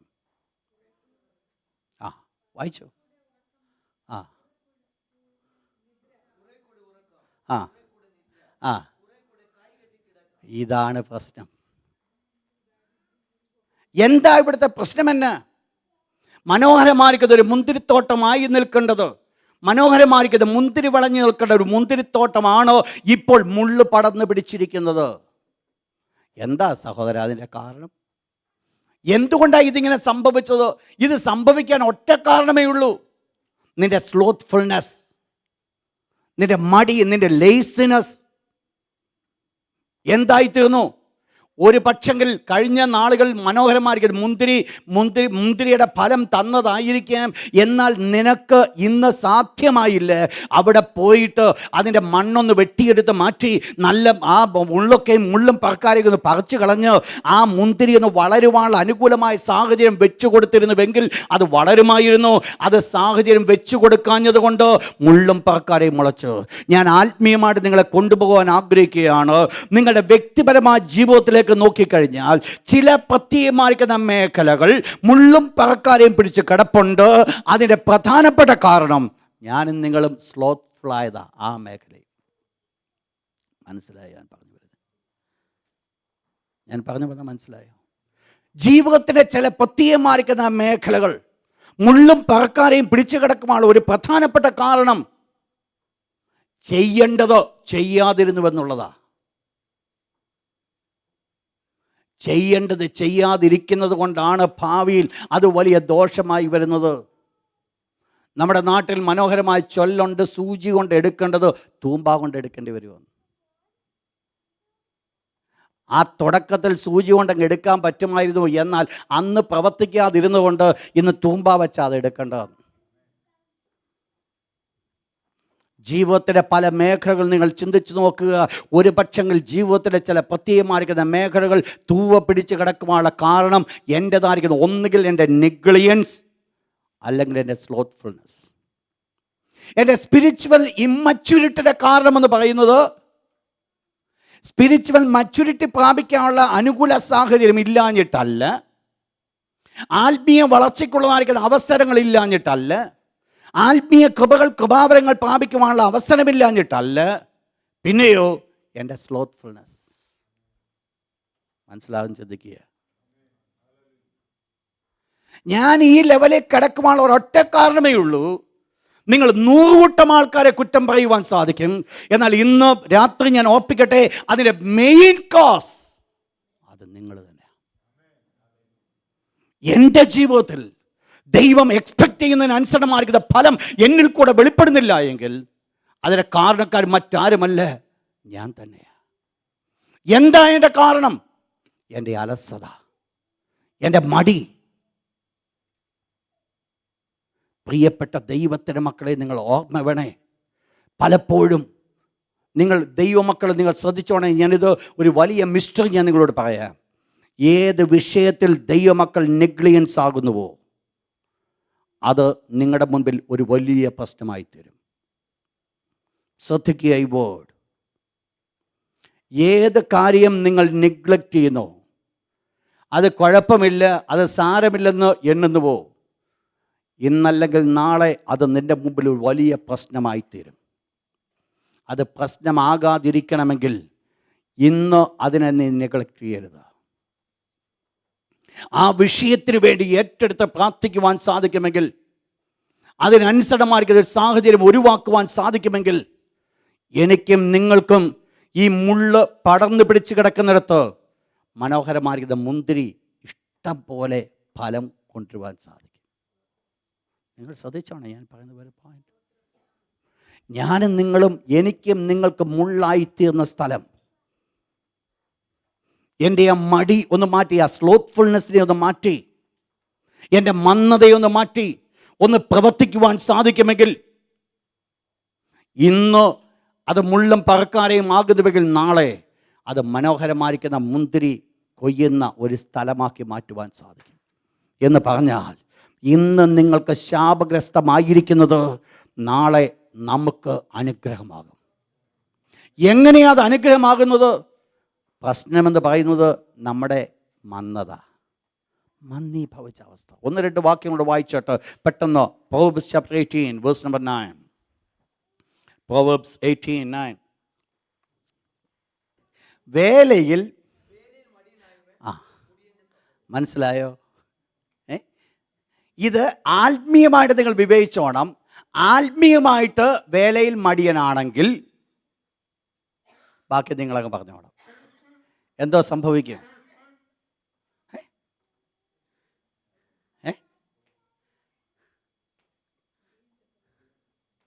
ആത്മീയമായിട്ട് വേലയിൽ മടി കാണിച്ചാൽ എന്ന് പറഞ്ഞാൽ നാളെ എന്തായിത്തീരാൻ ചാൻസ് ഉണ്ട്? നിസ്സാരമായിട്ട് എടുക്കുന്നതാ. ദൈവം അനുകൂലമായിരിക്കുന്ന എന്തെല്ലാം അനുഗ്രഹിക്കപ്പെടാനുള്ള വഴികൾ നമ്മുടെ മുമ്പിൽ വെച്ചിട്ട് നമുക്കെന്തോ വേണ്ടേ? നമുക്കതിനൊന്നിനും എന്തില്ല? We don't have time. We are very busy. കഴിഞ്ഞ ദിവസം ഒരു സഹോദരനെ കണ്ട് നമ്മുടെ സഹോദരനോട് ചോദിച്ചു, സഹോദര, എന്നിട്ട് അദ്ദേഹത്തോട് പറഞ്ഞു, ഞാൻ ഇപ്പോഴാ ഈ വലിയ സത്യങ്ങളൊക്കെ മനസ്സിലാക്കി. അദ്ദേഹം ചോദിച്ചു, എന്താ സത്യം മനസ്സിലാക്കിയത്? എന്നിട്ട് ഈ സഹോദരൻ പറഞ്ഞു, കർത്താവായ യേശു ആദ്യ ഫലമാണെന്ന് ഞാൻ ഇപ്പോഴാണ് മനസ്സിലാക്കിയത്. ഈ ചർച്ചയിൽ നിന്ന് പോയ ഒരാളുടെ കാര്യമാണ് പറഞ്ഞത്. പുള്ളി വേറെ ചർച്ചയിൽ ചെന്ന് കയറിയപ്പോഴാണ് മനസ്സിലാക്കിയത് ക്രിസ്തു ആദ്യ ഫലമാണ്. മനസ്സിലായോ? മരിച്ചവരുടെ സ്റ്റെപ്സ്, പുനരുത്ഥാനത്തിൻ്റെ 5 സ്റ്റെപ്പൊക്കെ ഇവിടെ ഇഷ്ടം പോലെ പറഞ്ഞിട്ട് അന്ന് വീട്ടിൽ ബൈബിൾ ക്ലാസ് വരാതെ കിടന്ന് ഉറങ്ങിയ വ്യക്തി ഈ സഹോദരൻ നേരെ ചോദിച്ചു, സഹോദരൻ നീ ബൈബിൾ ക്ലാസ്സിൽ വരുവാനും ചോദിച്ചു. അത് ഞാൻ വരത്തില്ലായിരുന്നു. വിഷയം മനസ്സിലായോ? വിഷയം ഇതാ, വളരുവാനുള്ള സാഹചര്യമുണ്ട്, എന്നാൽ എന്തില്ല? മന്ദീഭവിച്ച അവസ്ഥ, മന്ദത. അനുകൂലമായിരിക്കുന്ന സാഹചര്യം നമ്മുടെ മുൻപിൽ വെച്ചിട്ട് ആ സാഹചര്യം ഉപയോഗിക്കാതിരിക്കുന്നതാണ് മന്ദതയെന്ന് പറയുന്നത്. അതുകൊണ്ട് എന്തു വരുന്നു? പല മേഖലകൾ മുള്ളും പറക്കാരെയും പിടിച്ചു കിടക്കുക. ഞാൻ ഓർപ്പിക്കട്ടെ, ഈ ദിവസങ്ങളെങ്കിലും ഒന്ന് കൾട്ടിവേറ്റ് ചെയ്യേണ്ട സമയങ്ങളാണ്. എവിടെയാ മുള്ളു പിടിച്ചു കിടക്കുന്നത് അതൊന്ന് കിളയ്ക്കുവാൻ സാധിക്കുമെങ്കിൽ സഹോദര, നാളെ നിന്നെ ആ പാടത്തിലെ കയറ്റാതെ രക്ഷപ്പെടുത്തുവാൻ സാധിക്കും. അല്പകാലം കൂടെ അതിനെ അങ്ങനെ വിട്ടുകഴിഞ്ഞാൽ ഒരിക്കലും അങ്ങോട്ട് കയറാൻ പറ്റത്തില്ല. പിന്നെ വല്ല ബുൾഡോസറോ വല്ലതും കൊണ്ടു വേണം അകത്തോട്ട് കയറാൻ. അത് ഉണ്ടാകാതിരിക്കണമെങ്കിൽ ഇപ്പോഴേ അങ്ങ് കയറിക്കോണം. ദൈവമക്കളെ, നിങ്ങൾ വിവേചിച്ച് നിങ്ങൾ മനസ്സിലാക്കണം. നെഗ്ലിയൻസ് ആൻഡ് സ്ലോത്ത്ഫുൾനെസ് നിങ്ങൾ മനസ്സിലാക്കിയോ? സ്പിരിച്വലി നിങ്ങൾ ഡിസേൺ ചെയ്തോ? ഏതെങ്കിലും വിഷയം നിങ്ങൾ നെഗ്ലിയൻ്റ് ആയിട്ടുണ്ടെങ്കിൽ അവിടെ 100% ശത്രു പ്രവർത്തിക്കും. നിങ്ങൾ വളരെ ശ്രദ്ധിച്ചോണം.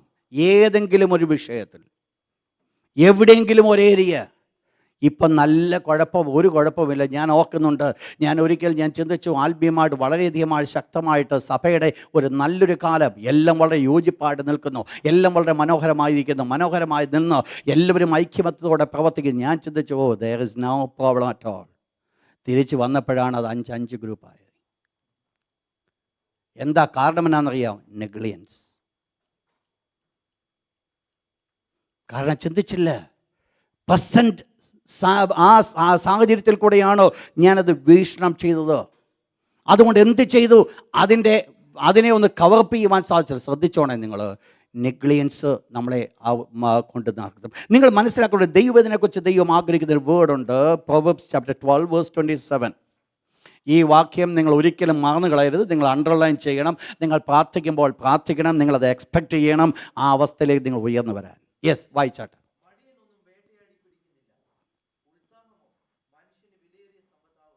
ഉത്സാഹമോ മനുഷ്യന് എന്താകുന്നു? വിലയേറിയ സമ്പത്താകുന്നു. അപ്പോൾ നമ്മൾ മനസ്സിലാക്കേണ്ടത് നമുക്കൊരു വലിയ സമ്പത്താണ്. ഉത്സാഹം എന്ന് പറയുന്നത് ഒരു വലിയ സമ്പത്താണ്. നമ്മൾ മനസ്സിലാക്കേണ്ടത് ദൈവം നമ്മെക്കുറിച്ച് ആഗ്രഹിക്കുന്ന ഒരു ശ്രേഷ്ഠമായിരിക്കുന്ന കാര്യം, ദൈവം നമ്മെക്കുറിച്ച് ആഗ്രഹിക്കുന്നത്. വായിച്ചായിട്ട് ഒരു വാക്യം കൂടെ ഞാൻ പറയാൻ വന്ന വാക്യം ഇതാണ്. Proverbs chapter 22 വേഴ്സ് നമ്പർ 30, 29 വാക്യം.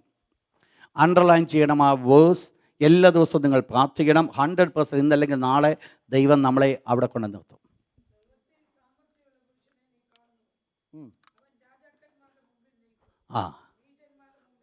എത്ര പേർക്ക് ആഗ്രഹമുണ്ട് രാജാക്കന്മാരുടെ മുമ്പിൽ നിൽക്കാൻ? ഒന്ന് കയ്യെങ്കിലും ഒന്ന് പൊക്കുന്നേ.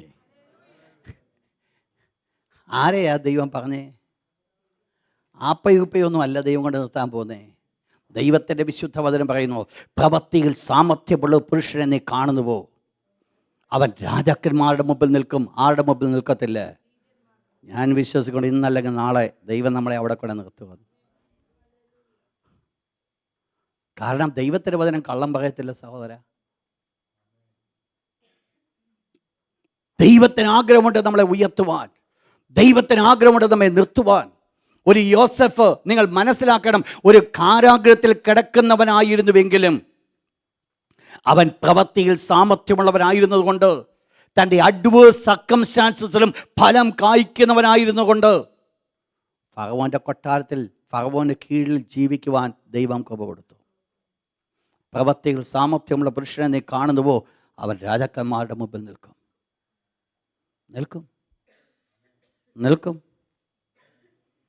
ഒരു ചെറിയ, നിങ്ങൾക്കറിയാം, ഒരു നല്ല കമ്പനി ജോലി കിട്ടിയെന്ന് വെക്കട്ടെ, നിങ്ങളവിടെ പ്രവർത്തിക്കുന്ന ഒരാളാണെങ്കിൽ നിങ്ങളിവിടെ നിൽക്കും.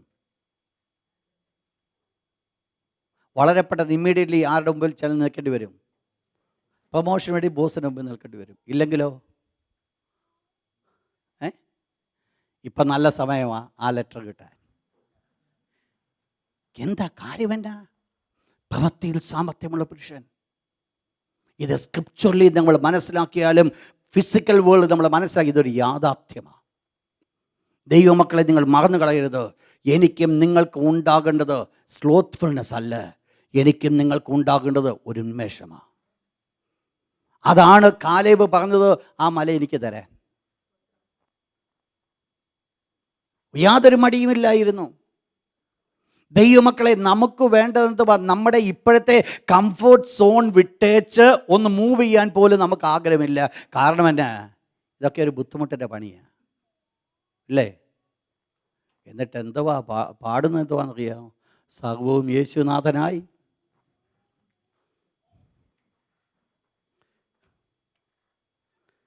എന്തെല്ലാം ആ കൈയിരിക്കുന്നെന്ന് ദൈവത്തിന് മാത്രം അറിയത്തുള്ളൂ, നമുക്കറിയത്തില്ല. ഞാൻ പറഞ്ഞു വരുന്നത് എന്താണ് നിങ്ങൾ മനസ്സിലാക്കിയോ? ഞാൻ പറഞ്ഞു വന്ന വിഷയം ഇതാണ്. ഹംദലല ബക്കാല. ദൈവം നമ്മെക്കുറിച്ച് ആഗ്രഹിക്കുന്നുവെങ്കിൽ പ്രിയ സഹോദര, പ്രിയ സഹോദരി, ഒരല്പം ഒന്ന് എരിഞ്ഞ് ജീവിക്കുക. ഒന്നുകിൽ ദൈവത്തിന് വേണ്ടി പ്രവർത്തിക്കാൻ നിൽക്കുക, അല്ലെങ്കിൽ ഇത് പുസ്തകം മടക്കി വെച്ച് ലോകത്തിന് പിന്നാലെ പോകും. ഏതായാലും നരകം നിശ്ചയമാണ്. ഒന്നുകിൽ ദൈവത്തിനാണ് ജീവിക്കുക. പക്ഷെ ഒരു കാര്യം നീ മനസ്സിലാക്കണം, ദൈവ പൈതലായി നിന്നിട്ട് ദൈവ പൈതൽ എന്ന് പറഞ്ഞിട്ട് നിന്റെ ചുറ്റുപാടുകൾ മുള്ളും പറക്കാരെ മുളച്ച് കിടക്കുന്നുവെങ്കിൽ അതിന് കാരണം മറ്റാരുമല്ല, നീ ചെയ്യാൻ ചെന്നു. പ്രവർത്തിക്കേണ്ട സമയം ഉറങ്ങാൻ വേണ്ടി എടുത്തതാണ് അതിന് കാരണമായിരിക്കുന്നത്. എൻ്റെയും നിങ്ങളുടെ ജീവിതത്തെക്കുറിച്ച് ഞാൻ പറഞ്ഞത്. ഇതിനകത്ത് ഞാനും അവോയ്ഡഡ് അല്ല, നമ്മളെല്ലാവരും ഇതിനകത്തുണ്ട്. പക്ഷേ നമ്മളെല്ലാവരും മനസ്സിലാക്കേണ്ടത് ഏത് മേഖലയാണ് മുള്ളും പറക്കാരെയും പിടിച്ചു കിടക്കുന്നത്. ഈ ദിവസങ്ങളിൽ ആ മേഖലയിൽ കൂടെ കൂടുതൽ സമയം ചെലവഴിക്കുവാൻ സാധിക്കുമെങ്കിൽ ഞാൻ ഓർപ്പിക്കട്ടെ, വളരെ പെട്ടെന്ന് അതിനകത്ത് മുന്തിരി കൊയ്യുവാനിടയായിത്തീരും. ഇവരുടെ ജീവിതത്തിൻ്റെ പ്രശ്നം എന്നാ? ഇവരുടെ ജീവിതത്തിൻ്റെ പ്രശ്നം എന്ന് പറയുന്നത് ഇവരുടെ സ്ലോത്ത്ഫുൾനെസ്, മന്ദത. അതുകൊണ്ട് അനുഗ്രഹിക്കപ്പെട്ടതിന് പകരമായിട്ട് ഇവർ അനുഗ്രഹിക്കപ്പെടാതിരിക്കുക. നിങ്ങൾ മനസ്സിലാക്കണം, വേദപുസ്തകം അനുഗ്രഹിക്കപ്പെട്ട വാക്യമുണ്ട്. ആ വാക്യം എപ്പോഴും ചിന്തിപ്പിക്കുന്ന ഒരു വാക്യമാണ്. അത് ഇപ്രകാരമാണ്: യഹോവയുടെ പ്രവൃത്തി ഉദാസീനതയോടെ ചെയ്യുന്നവൻ. സംഗതി പ്രവർത്തിക്കുന്നതൊക്കെ യഹോവയുടെ പ്രവൃത്തിയാണ്, പക്ഷെങ്കിൽ ചെയ്യുന്നത് ഉദാസീനതയോടെ ആകുന്നുവെങ്കിൽ അതാണ് പ്രശ്നത്തിൻ്റെ കാരണം. നിങ്ങൾ മനസ്സിലാക്കണമേ ദൈവമക്കളെ, എൻ്റെ വ്യക്തിപരമായ ജീവിതത്തിൽ ഒത്തിരി അനുഭവങ്ങൾ എനിക്ക് പറയുവാൻ സാധിക്കും. നെഗ്ലക്റ്റ് ചെയ്ത പല മേഖല എൻ്റെ ജീവിതത്തിലുണ്ട്. എൻ്റെ സ്പിരിച്വൽ ലൈഫിൽ ആ മേഖലകൾ മുഴുവൻ മുള്ളു പിടിച്ചിട്ടുള്ള അവസ്ഥ എനിക്കറിയാം. ഞാൻ കഷ്ടപ്പെട്ടുള്ളത് എനിക്കറിയാം. വേദനിച്ചിട്ടുള്ള സമയങ്ങൾ എനിക്കറിയാം. വാവിട്ട് നിലവിളിക്കേണ്ട അവസ്ഥകൾ കടന്നു വന്നിട്ടുള്ളത് എനിക്കറിയാം. കാരണം മറ്റൊന്നും കൊണ്ടല്ല, ഞാൻ ആ പ്രത്യേകമായിരിക്കുന്ന സ്ഥാനത്തെ നെഗ്ലക്റ്റ് ചെയ്തതാണ്. ആ നെഗ്ലക്റ്റ് ചെയ്യാൻ കാരണമുണ്ട്. വലിയ കുഴപ്പമില്ലാതെ എല്ലാം ഭംഗിയായിട്ട് മൂവ് ചെയ്തു എന്നുള്ളതാണ്. നമ്മൾ മനസ്സിലാക്കണം, എവിടെയാണ് സ്മൂത്തായിട്ട് മൂവ് ചെയ്യുന്നത് അവിടെയായിരിക്കും ദുഷ്ടനായ പിശാച് നെക്സ്റ്റ് പ്രവർത്തിക്കുന്നത്. നിങ്ങൾ പലപ്പോഴും കണ്ടിട്ടില്ലേ, ഒരു സാക്ഷ്യം നിങ്ങൾക്ക് പറയുവാൻ സാധിക്കത്തില്ലേ? പലരും പറഞ്ഞ് ഞാൻ കേട്ടിട്ടുണ്ട്, ഞാൻ എന്ന് സാക്ഷ്യം ഏത് രോഗത്തിലും ദൈവം എന്നെ വിടുവിച്ചത് സാക്ഷ്യം പറഞ്ഞു, വീട്ടിൽ ചെന്നാൽ ആ രോഗം എനിക്ക് മടങ്ങി വന്നു, അല്ലെ ആ പ്രശ്നം എനിക്ക് മടങ്ങി വന്നു. എന്താ കാരണം എന്താണെന്നറിയാമോ? വാസ്തവത്തിൽ പ്രോപ്പർ കെയർ കൊടുക്കാതെ ജീവിക്കുന്നതാണ് കാരണമായിരിക്കുന്നത്. ദൈവമക്കളെ, ബിവർ ഇൻ എവറിത്തിങ്. അതുകൊണ്ടാണ് അപ്പോസ്തലനായ പൗലോസ് പറയുന്നത്, ഉണർന്നിരിപ്പീൻ, എല്ലായ്പ്പോഴും ഉണർന്നിരിപ്പീൻ. എന്താ ഇവിടുത്തെ വിഷയം? ഇവിടുത്തെ വിഷയം എന്ന് പറയുന്നത് അവരുടെ ജീവിതത്തിൽ മന്ദതയുള്ളവരായിരുന്നു, മന്ദീഭവിച്ച അവസ്ഥയുള്ളവർ. അതാണ് അവരുടെ ജീവിതത്തിൻ്റെ ഇമ്മച്യൂരിറ്റിയുടെ കാരണം. മച്ചുറാകാനുള്ള ഒത്തിരി സാഹചര്യം അവരുടെ ജീവിതത്തിലുണ്ട്. ദൈവവചനം അവർക്ക് കിട്ടി, അവർക്ക് പഠിക്കേണ്ടത് അവർക്ക് പഠിക്കുവാൻ സാധിക്കുമായിരുന്നു, എല്ലാം ചെയ്യുവാൻ സാധിക്കുമായിരുന്നു. പക്ഷെങ്കിൽ അവർക്ക് വേണ്ട കൊടുക്കേണ്ട ഇൻട്രസ്റ്റ് അവർ കൊടുത്തില്ല. എന്നാൽ ഇവരെക്കുറിച്ച് അവിടെ എബ്രായലേഖന കർത്താവ് പറയുന്നതായിരിക്കുന്ന 3 കാര്യങ്ങൾ എന്താണ്? അവിടെ ദൈവത്തിൻ്റെ വാഗ്ദത്തം പ്രാപിക്കുവാൻ തക്കവണ്ണം ആവശ്യമായിരിക്കുന്ന 3 കാര്യങ്ങൾ. To inherit the promises. 3 things are required to inherit the promises. വാഗ്ദത്തം പ്രാപിക്കുവാൻ തക്കവണ്ണം 3 കാര്യങ്ങൾ ആവശ്യമാണ്. എന്തൊക്കെ?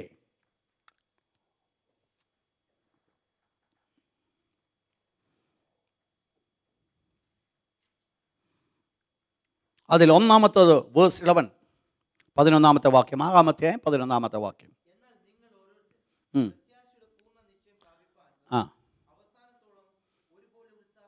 ഉത്സാഹം കാണുക, ഡിലിജൻസ്. ദ ഫസ്റ്റ് തിങ്, വാഗ്ദത്തം പ്രാപിക്കണമെങ്കിൽ നമ്മൾ ഡിലിജൻസ് ആയിരിക്കണം, ഉത്സാഹമുണ്ടായിരിക്കണം. ഒരു ഉത്സാഹം വേണം.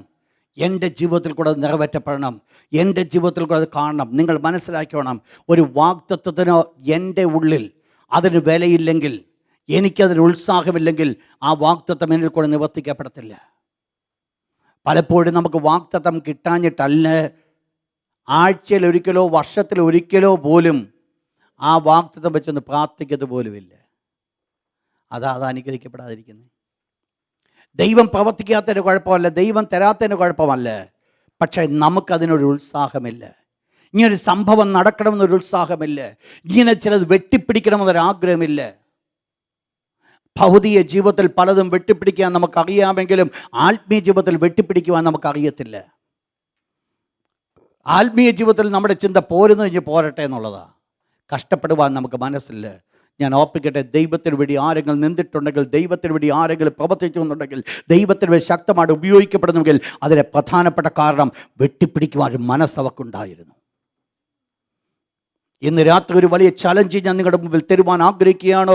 ഈ ദിവസങ്ങൾ വേണ്ടത് ദൈവം തന്ന വാഗ്ദത്തങ്ങൾ മുൻപിൽ കിടന്നിട്ട് അവിടെ മുള്ളും പറക്കാരും പിടിച്ച് കിടക്കുവാൻ അല്ല സഹോദര സഹോദരി. ദൈവം നമ്മെക്കുറിച്ച് ആഗ്രഹിക്കുന്നത് ഈ ദിവസങ്ങൾ ഉത്സാഹത്തോടുകൂടി മുൻപോട്ട് വെക്കുക, ഒരു കാലെടുത്ത് മുൻപോട്ട് വെക്കുക.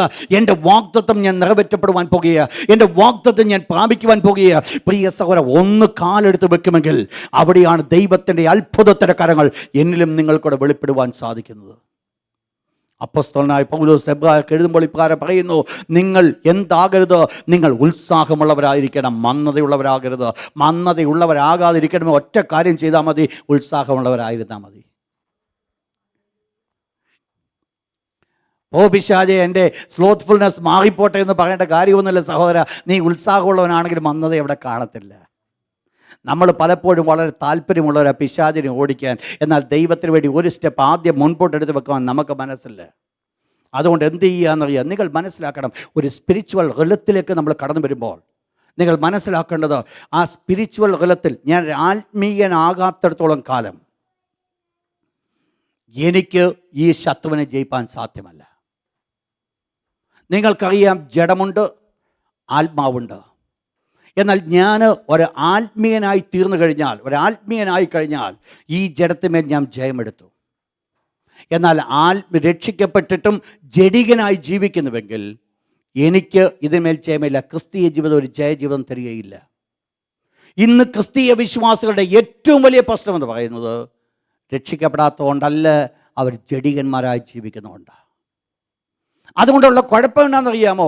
ലോകം അവരനുഭവിക്കുമോ? അതുമില്ല. ദൈവസ്ഥനിലെ സന്തോഷം അനുഭവിക്കുമോ? അതുമില്ല. എൻ്റെ ദൈവമേ, ഈ ലോകത്തിൽ നരകം അവരനുഭവിക്കും. അവിടെ ചെല്ലുമ്പോഴും പരിതാപകരമായ നരകത്തിലേക്ക് കടന്നു പോകും. എന്താ കാരണം? കാരണം ഇതാ, ഒരു ജയം അവരുടെ ജീവിതത്തിലില്ല. നമ്മൾ മനസ്സിലാക്കുന്ന ഒരു ബ്രേക്ക് ത്രൂ. നിങ്ങൾ ഈ ബ്രേക്ക് ത്രൂവിനെ കുറിച്ചാണോ യാബോക്ക് കടവിൻ്റെ തീരത്ത് വെച്ച് സംഭവിച്ചത്. നീ എന്നെ അനുഗ്രഹിച്ചല്ലാതെ ഞാൻ നിന്നെ വിടത്തില്ല. അതായിരുന്നു യാക്കോബിൻ്റെ ജീവിതത്തിൽ ബ്രേക്ക് ത്രൂ. അവിടെ തൊട്ട് യാക്കോബിൻ്റെ ജീവിതം എന്ന് പറയുന്നത് താൻ രക്ഷപ്പെടാൻ വേണ്ടി കഷ്ടപ്പെടുക അല്ല യാക്കോബ് ചെയ്തത്. പിന്നെയോ താൻ രക്ഷയിൽ മുൻപോട്ട് ജീവിപ്പാൻ സാധിച്ചു. മനസ്സിലാകുന്നോ നിങ്ങൾക്ക്? ഈ ഒരു ലെവലിലേക്ക് ഞാൻ വരുമ്പോഴാണോ എൻ്റെ ഭൗതിക പ്രശ്നങ്ങളും ആത്മീയ പ്രശ്നങ്ങളും ശാരീരിക പ്രശ്നങ്ങളും എല്ലാം അവസാനിക്കുന്നത്. എൻ്റെ ജീവിതത്തിലെ സകല പ്രശ്നങ്ങളുടെ പരിഹാരം ഞാൻ തികഞ്ഞൊരു ആത്മീയനായി മാറ്റപ്പെടുന്നതാണ്. ആത്മീയനെന്ന് പറയുമ്പോൾ വെള്ളിയാഴ്ച വന്ന് കൈയടിക്കുന്നു അല്ല ഞാനീ പറഞ്ഞു വരുന്നത്. എൻ്റെ ജീവിതത്തിലോ ഞാനൊരു ജയാളിയായി മാറ്റപ്പെടുന്നത്, എൻ്റെ ക്രിസ്തീയ ജീവിതത്തിലോ ഞാനൊരു ജയാളിയായി മാറ്റപ്പെടുന്നത്. എൻ്റെ ചുറ്റുപാടുകളോ അതുകൊണ്ട് മാറ്റം വരുന്നില്ലായിരിക്കാം. എന്നാൽ ഒരു കാര്യം സത്യം, നിൻ്റെ ജീവിതത്തിൽ എൻ്റെ ജീവിതത്തിൽ ജയം ഉണ്ടെങ്കിൽ എൻ്റെ ചുറ്റുപാടുകൾ ഇന്നല്ലെങ്കിൽ നാളെ എൻ്റെ അടുക്കൽ വരും. ഞാൻ അതിൻ്റെ പിന്നാലെയല്ല കടന്നു പോകുന്നത്, അത് എൻ്റെ പിന്നാലെ കടന്നു വരും. നിങ്ങൾ മനസ്സിലാക്കണം, എൻ്റെ മനസ്സിൽ കടന്നു വരുന്നതായിരിക്കും മാറ്റങ്ങൾ. എൻ്റെ ജീവിതത്തിന്, എൻ്റെ ഹൃദയത്തിൻ്റെ സന്തോഷം അതായിരിക്കും ചുറ്റുപാട് മുഴുവൻ വ്യാപരിക്കുന്നത്.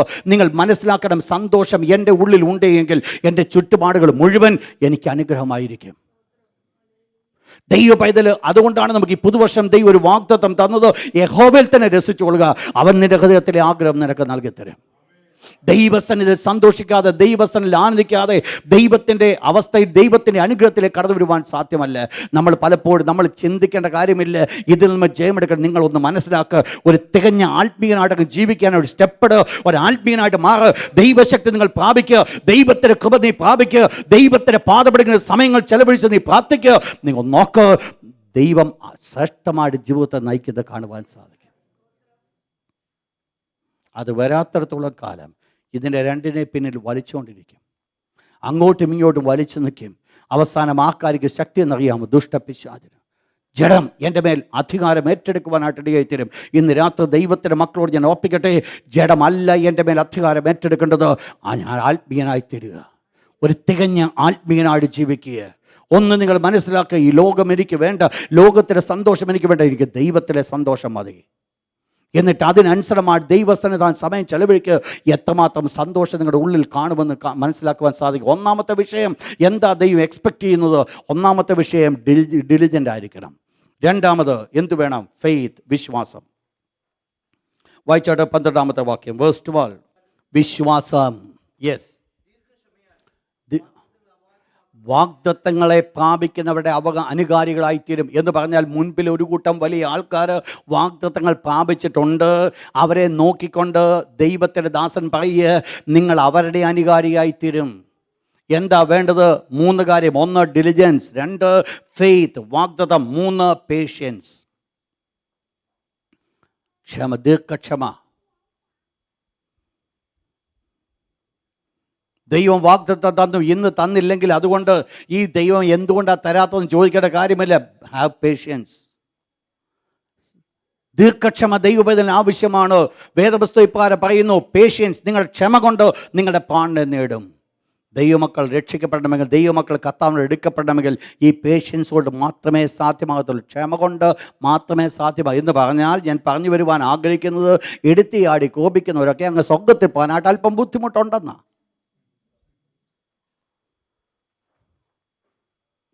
സ്വർഗത്തിൽ കടന്നു പോകണമെങ്കിൽ പേഷ്യൻസ് ആവശ്യമാണ്, ക്ഷമ ആവശ്യമാണ്. ക്ഷമ എൻ്റെ ജീവിതത്തിൽ ഉണ്ടാകേണ്ട ഒരു ക്വാളിറ്റിയാണ്. ക്ഷമിക്കുവാൻ എനിക്ക് മനസ്സില്ല എങ്കിൽ, ക്ഷമയോടെ കാത്തിരിക്കുവാൻ എനിക്ക് മനസ്സില്ലെങ്കിൽ അതിൻ്റെ കുഴപ്പം എന്നാണെന്നറിയാമോ? എടുത്ത് ചാടുന്നവൻ ചെയ്യുന്ന മുഴുവൻ തെറ്റായിരിക്കും. പലപ്പോഴും പലരും പറഞ്ഞ് കേൾക്കുന്നുണ്ട്, ഇതെൻ്റെ വല്യപ്പച്ചൻ തൊട്ട് ഞങ്ങളുടെ സ്വഭാവമാണ്. എൻ്റെ ദൈവമക്കളെ ഞാൻ ഓർപ്പിക്കട്ടെ, ഇത് വെറും ശുദ്ധ ഭോഷ്ക. ഇതിൻ്റെ അർത്ഥം എന്നാണെന്നറിയാമോ? എൻ്റെ ജീവിതത്തിൽ ഒരിക്കലും ഞാൻ ഈ സ്വഭാവം മാറ്റത്തില്ല എന്ന് പറയുന്നതിൻ്റെ ഒരു തെളിവായത്. ഒരുത്തൻ ക്രിസ്തുവിലായാൽ പുതിയ സൃഷ്ടിയാകുന്ന ദൈവത്തിൻ്റെ വചനം നല്ല പച്ച മലയാളത്തിൽ ഇങ്ങോട്ട് തന്നിരിക്കുമ്പോൾ പറയുക, ഇതെൻ്റെ വല്യപ്പച്ചൻ്റെ കുടുംബത്തിലെ സ്വഭാവമാണ്, എന്നത് മാറ്റപ്പെടത്തില്ലെന്ന്. എന്ന് പറഞ്ഞാൽ അതിൻ്റെ അർത്ഥം എന്നെക്കൊണ്ട് ഇത് പറ്റത്തൊന്നുമില്ല, കഷ്ടപ്പെടാൻ എനിക്ക് മനസ്സില്ല, സഹോദര രക്ഷപ്പെടാൻ ബുദ്ധിമുട്ടാണ്. എന്താ ദൈവത്തിൻ്റെ വിശുദ്ധ വചനം പറയുന്നത്? നീ ആരായിരിക്കണം? ഈ മച്ചുറായി മാറ്റപ്പെടേണ്ടത് ആവശ്യമാണ്. Spiritual maturity. നമുക്കുള്ള അവസരങ്ങളൊന്ന് ഉപയോഗിക്കുവാൻ സാധിക്കുമോ? നമുക്കുള്ള സാഹചര്യം ഒന്ന് ഉപയോഗിക്കുവാൻ സാധിക്കുമോ? എൻ്റെ കർത്താവേ, എനിക്ക് നിങ്ങൾക്കറിയാം എങ്ങനെ സ്പിരിച്വൽ മച്യൂരിറ്റിയിലേക്ക് കടന്നു വരാൻ സാധിക്കുമെന്ന് നമ്മൾ പഠിക്കുകയുണ്ടായി. അന്ന് വന്നിട്ടുള്ളവർക്കറിയാം എന്താണ് അതിന് ചെയ്യേണ്ടത്. അങ്ങനെയെങ്കിൽ ഞാൻ ഓർപ്പിക്കട്ടെ, നമ്മുടെ മുമ്പിൽ വെച്ചിരിക്കുന്ന അവസരത്തെ ഒന്ന് ഉപയോഗിക്കുവാൻ സാധിക്കുമെങ്കിൽ, ഒരല്പം കഷ്ടപ്പെട്ടാണെങ്കിൽ വേണ്ടില്ല, എനിക്ക് ഒന്ന് ആത്മീയമായിട്ട് വളരണമെന്ന് ആഗ്രഹിച്ചാൽ ആരായിത്തീരും? വളരുവാൻ സാധിക്കും.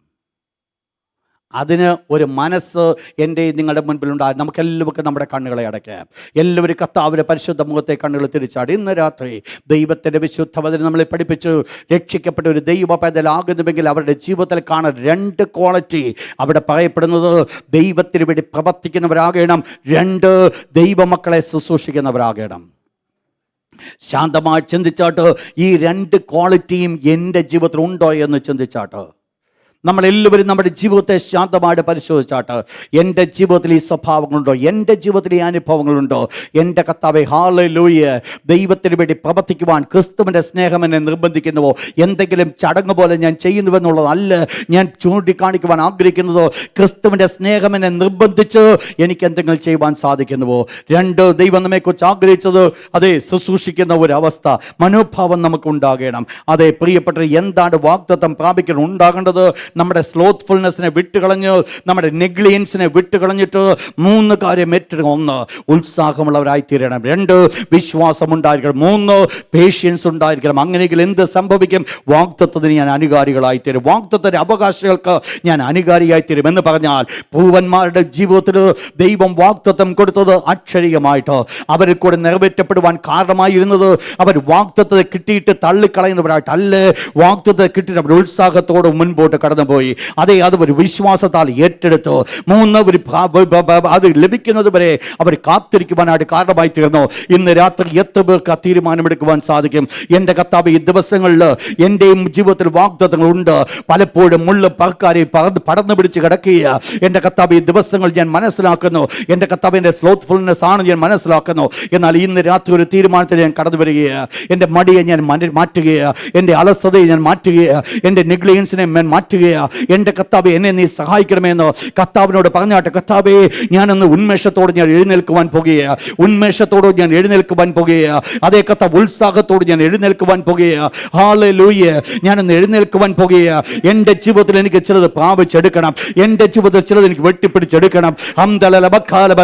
ഭൗതിക നന്മകൾ വിട്ടുകള സഹോദര, ആത്മീയ ചില നന്മകൾക്ക് വേണ്ടി വെട്ടിപ്പിടിക്കുവാൻ മനസ്സൊരുക്കം കാണിച്ചാട്ടോ. ഈ നാളുകൾ ദൈവം എനിക്ക് വെച്ചിരിക്കുന്ന വാഗ്ദത്തം ഞാൻ നിറവേറ്റപ്പെടുവാൻ, എന്നിൽ കൂടെ നിറവേറ്റപ്പെടുവാൻ പോകുകയാണ്. അതിനുവേണ്ടി പ്രാർത്ഥിക്കുവാൻ, ഞാൻ പ്രാർത്ഥനയിലോ സമയം ചെലവഴിപ്പാൻ, ദൈവത്തിന് വേണ്ടി കൊടുക്കുവാൻ, ദൈവസന്നിധാനത്തിൽ ആയിരിക്കാൻ എൻ്റെ ദൈവം എനിക്ക് താല്പര്യമുണ്ടെന്നോ ദൈവത്തോട് പറയുവാൻ ആഗ്രഹിക്കുന്ന പ്രിയപ്പെട്ടവരോ, ഇന്ന് രാത്രി എല്ലാ കണ്ണുകളും അടഞ്ഞിരിക്കുമ്പോൾ എത്ര പേർക്ക് ആ തീരുമാനം എടുക്കുവാൻ സാധിക്കും? എൻ്റെ കർത്താവേ, ഇതാ ഞാൻ എന്നെ നിന്റെ കരങ്ങളിൽ ഏൽപ്പിക്കുകയാണോ? ഈ ദിവസങ്ങൾ ഹല്ലേലൂയ, എൻ്റെ ചുറ്റുപാടുകൾ മുള്ളും പക്കാരി പിടിച്ച് കിടക്കുവാൻ അല്ല, അത് മനോഹരമായി മുന്തിരിത്തോട്ടമായി തീരട്ടെ, അത് മനോഹരമായി മുന്തിരിത്തോട്ടമായി തീരട്ടെ.